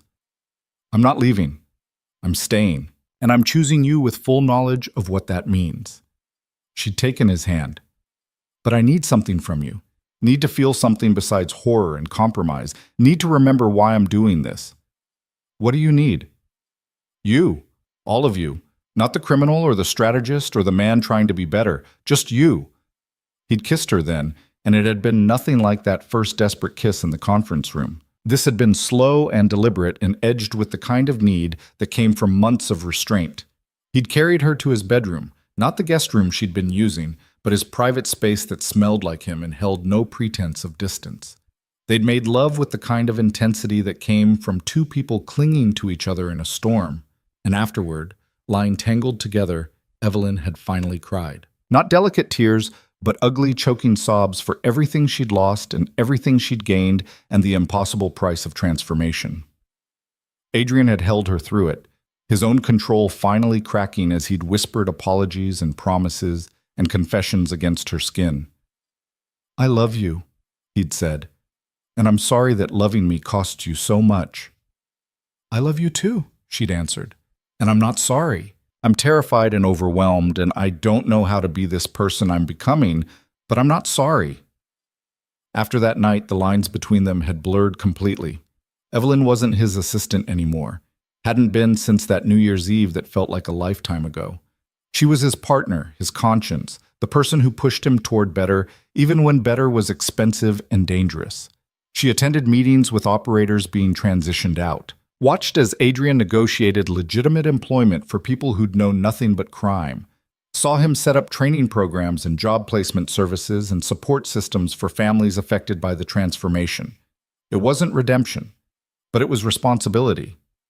And slowly, Evelyn began to understand that Adrian's empire hadn't been built entirely on exploitation. There were people who'd had nothing before he'd given them purpose, structure, income, families who'd been lifted out of poverty, communities that had been protected even if the protection had come with strings. The empire had been corrupt, but it hadn't been purely evil. And the transformation wasn't destroying lives so much as restructuring them into sustainable futures. It was a subtle distinction, but it mattered. It let Evelyn sleep at night, let her look at herself in the mirror without complete shame. The breakthrough came in month 7, during a meeting Evelyn hadn't expected to witness. Chen had arranged a gathering of Adrian's remaining operators, the ones who'd survived the purge, who'd accepted the transformation, who were genuinely trying to build legitimate futures.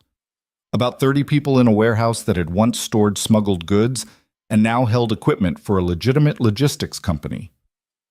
Adrian stood before them, and Evelyn saw something she'd never seen before: uncertainty. The man who commanded through fear and force, who'd built an empire on intimidation, looked almost vulnerable.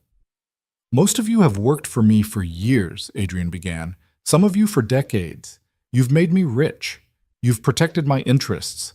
You've done things I asked without question because that's what this life demanded." He paused. "And now I'm asking you to become something different, to walk away from the quick money and the easy violence and build something that's harder but sustainable." A man in the back spoke up, older, scarred, the kind of face that had seen and done terrible things. "Why should we trust this isn't just temporary, that you won't change your mind when it gets too hard?" "Because I'm all in, because I've burned bridges with people who wanted the old ways, because I've made myself a target for law enforcement and competitors alike by choosing this transformation." Adrian's voice strengthened. "But more than that, because I finally have something worth protecting that isn't this empire. Someone who made me realize that power built on fear is just another kind of prison." He'd looked at Evelyn then, and every person in that warehouse had followed his gaze. "This is Evelyn Carter," Adrian continued. "Most of you know she's important to me. What you might not know is that she's the reason any of this is happening. She's the one who demanded I be better, who refused to accept comfortable lies, who looked at everything I've built and said it wasn't good enough." He turned back to the assembled operators. "And she was right. This empire has served its purpose, made us wealthy and powerful and feared. But it's cost us our humanity, cost us the ability to build anything that lasts beyond our ability to enforce it through violence." The warehouse was silent. Evelyn felt 30 pairs of eyes assessing her, judging her, trying to understand how one woman could have caused this seismic shift. "So here's what I'm offering," Adrian said. "Legitimate employment. Real careers with benefits and retirement, and the ability to tell your families what you actually do for a living. It won't be as exciting as what we did before. The money won't come as fast, but you'll be able to sleep without wondering if tonight's the night someone puts a bullet in you for past sins." He paused. "Anyone who doesn't want that can leave now. I'll give you severance, references that'll get you work elsewhere, and we part on good terms. But if you stay, you commit to this transformation completely. No side operations, no old ways.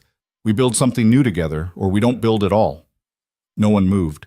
The scarred man who'd questioned Adrian earlier finally nodded slowly. "I'm in. My kid starts college next year.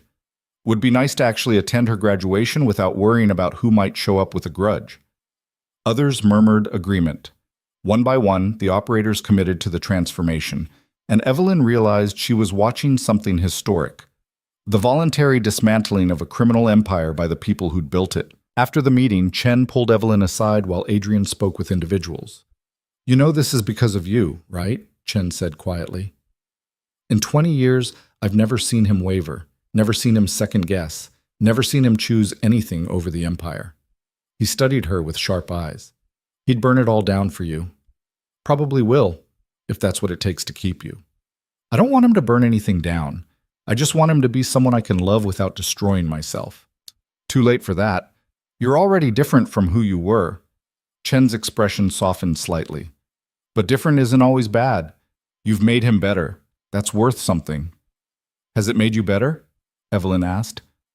You've killed people during this transition, enforced Adrian's will with violence. How do you justify that? Chen was quiet for a moment. I don't. I accept that I'm not a good man and I'm not trying to be. But I'm loyal to someone who's trying to be better. And I'll do what's necessary to protect that transformation. He met her eyes. That's the difference between Adrian and me. He's evolving. I'm just making sure he survives long enough to complete it. It was the most honest thing Chen had ever said to her, and somehow it helped. Not everyone would transform. Not everyone could. But as long as Adrian kept trying, kept pushing toward better, even when better was hard, the cost might be worth it. The proposal came in month 9, in the same office where Evelyn had once worked late into the night, trying to prove her worth to a man who'd already seen her. The space had been transformed, no longer just Adrian's domain, but theirs. Her desk positioned beside his, her input valued in every decision, her presence a constant reminder of why the transformation mattered. They were reviewing the final phase of the money laundering shutdown when Adrian suddenly stood, moved around the desk, and dropped to one knee. Evelyn's breath caught. What are you doing? Something I should have done months ago. He pulled a box from his pocket, opening it to reveal a ring that was beautiful in its simplicity. A single diamond, elegant and understated, nothing like the ostentatious wealth he could have chosen. Evelyn Carter, I am not a good man. I've done terrible things, and the empire I've built is soaked in blood and compromises. But you've made me want to be better.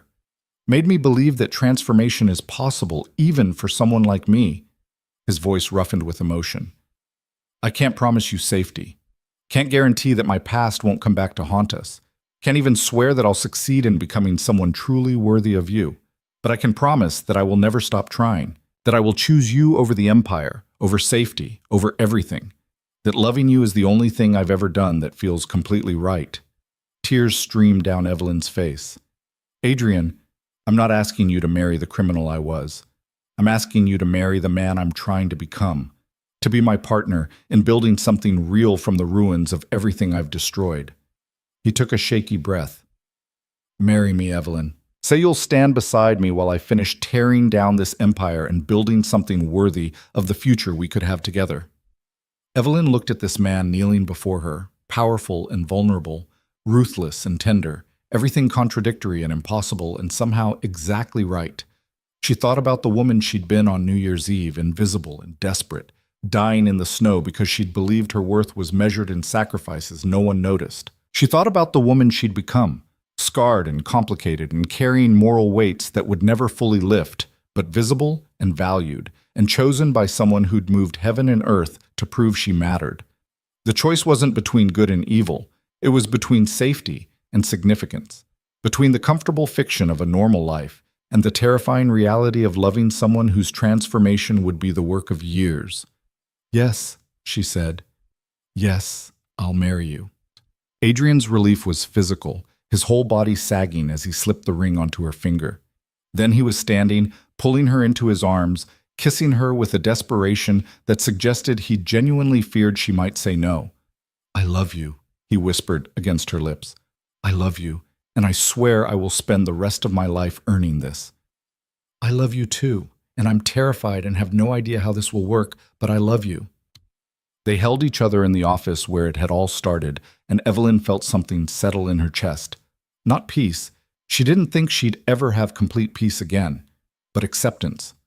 Understanding that loving Adrian meant living with complexity, meant accepting that people could be terrible and wonderful simultaneously, meant building a life in the space between redemption and damnation. The final operation shut down in month 14, 2 months ahead of the 18-month timeline Evelyn had demanded. Karen Zhao presented the documentation with visible relief, every illegal revenue stream closed or legitimized, every dollar of dirty money cleaned and invested, every outstanding debt settled. We're done, she said simply. The empire is completely legitimate. Everything that remains can withstand any investigation. Adrian looked at the reports, then at Evelyn, then back at Karen. What's our profit margin compared to before? Down 40%, but sustainable and growing. The legitimate businesses are actually performing better without the criminal operations creating liability. Karen allowed herself a small smile. We might actually be more successful in 5 years than we ever were before. And the people we transitioned out? 92% successfully placed in legitimate employment. The remaining 8% chose retirement with the severance packages you provided. No one fell through the cracks. It was victory, but Adrian's expression showed no triumph, just exhaustion and relief and the lingering trauma of 2 years spent dismantling everything he'd built. After Karen left, Evelyn moved to him, wrapping her arms around him from behind as he stared at the documents that represented the death of his empire. "You did it," she said quietly. "You actually did it." "We did it. This was never just me." Adrian turned in her embrace. "Are you okay? With how it ended? With the cost?" Evelyn considered the question honestly. 3 people had died during the transformation, Rodriguez and 2 others who'd tried to resist. Dozens had lost income they'd depended on. Families had been disrupted. Communities had been affected. But hundreds had been transitioned to legitimate work. Thousands would no longer live under the shadow of criminal enterprise. And one man had proven that transformation was possible even from the darkest starting points. "I'm not okay," she said. "I carry the weight of every decision we made, every compromise we accepted, every person who suffered because I demanded acceleration. I don't think I'll ever be completely okay again." "Evelyn, but I'm here. I chose this. I chose you. And I'd make the same choice again because the alternative was watching you operate that empire for years, knowing I could have pushed for change and didn't." She met his eyes. "We did terrible things to achieve something better. That's the truth we'll live with. But at least we're living with it together." Adrian pulled her close, his face buried in her hair. "I don't deserve you." "Probably not. But you're stuck with me anyway." They were married 3 months later in a small ceremony at the estate, with only Chen, Dr. Reeves, Karen, and a few others who'd survived the transformation in attendance. No grand celebration, no society announcement, just 2 people promising to build a future together despite every reason it shouldn't work. Evelyn wore simple white, and Adrian wore the expression of a man who couldn't quite believe his luck. When they exchanged vows, she promised to love him through the transformation that would never fully end, and he promised to be worthy of her faith even when he failed. It wasn't a fairy tale, but it was real. 5 years later, Evelyn stood in the same office where she'd once been invisible, looking at the city spread out beneath her. The office had changed, now the headquarters of Voss Enterprises, a completely legitimate corporation with holdings in real estate, technology, and investment management. The kind of company that showed up in business journals and corporate rankings without criminal asterisks. Adrian came up behind her, sliding his arms around her waist, resting his chin on her shoulder. "What are you thinking about?" "That night, the snow. How close I came to dying because I was trying to prove my worth to someone who already saw me. I think about it too. Think about what I almost lost because I was too much of a coward to admit what you meant." Evelyn turned in his arms, studying the face that had become more familiar than her own. There was still hardness there, still shadows of the criminal he'd been. But there was also warmth, vulnerability, the evidence of a man who'd torn himself apart and rebuilt into something better. "Do you regret it?" she asked. "Giving up the empire, the power, the fear that made you untouchable?" Adrian was quiet for a moment, considering seriously. "I regret that people died during the transition. Regret that it took nearly losing you to make me change. Regret that I can't go back and be someone worthy of you from the beginning." He cupped her face. "But regret the transformation itself? Regret choosing you over the empire? Never. Even though we're not perfect? Even though I still carry guilt and you still have enemies and we're both working every day to be better than we were? Especially because of that. Because perfect is boring and what we have is real." His thumb brushed her cheek. "You taught me that being seen is better than being feared. That love is worth more than power. That transformation is possible even when it costs everything. I didn't teach you that. You figured it out yourself. You made me want to figure it out. That's the same thing." Evelyn smiled, standing on her toes to kiss him. "I love you, Adrian Voss. Former criminal, current businessman, and the man who ran into a blizzard to save someone he was too afraid to admit he loved." I love you too, Evelyn Voss. Former invisible assistant, current partner, and the woman who demanded I be better and refused to accept anything less. They stood there together, no longer invisible, no longer untouchable, just two people who'd found each other in the worst circumstances and built something real from the ruins. Outside, the city continued its chaotic dance. Somewhere people were making the same mistakes they'd made, choosing safety over significance, fear over love, comfortable lies over painful truth.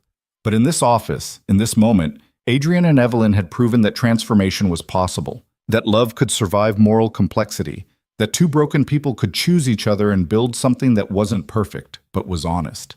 And as the sun set over Manhattan, painting the sky in shades of gold and red, they held each other and knew that whatever came next, they would face it together.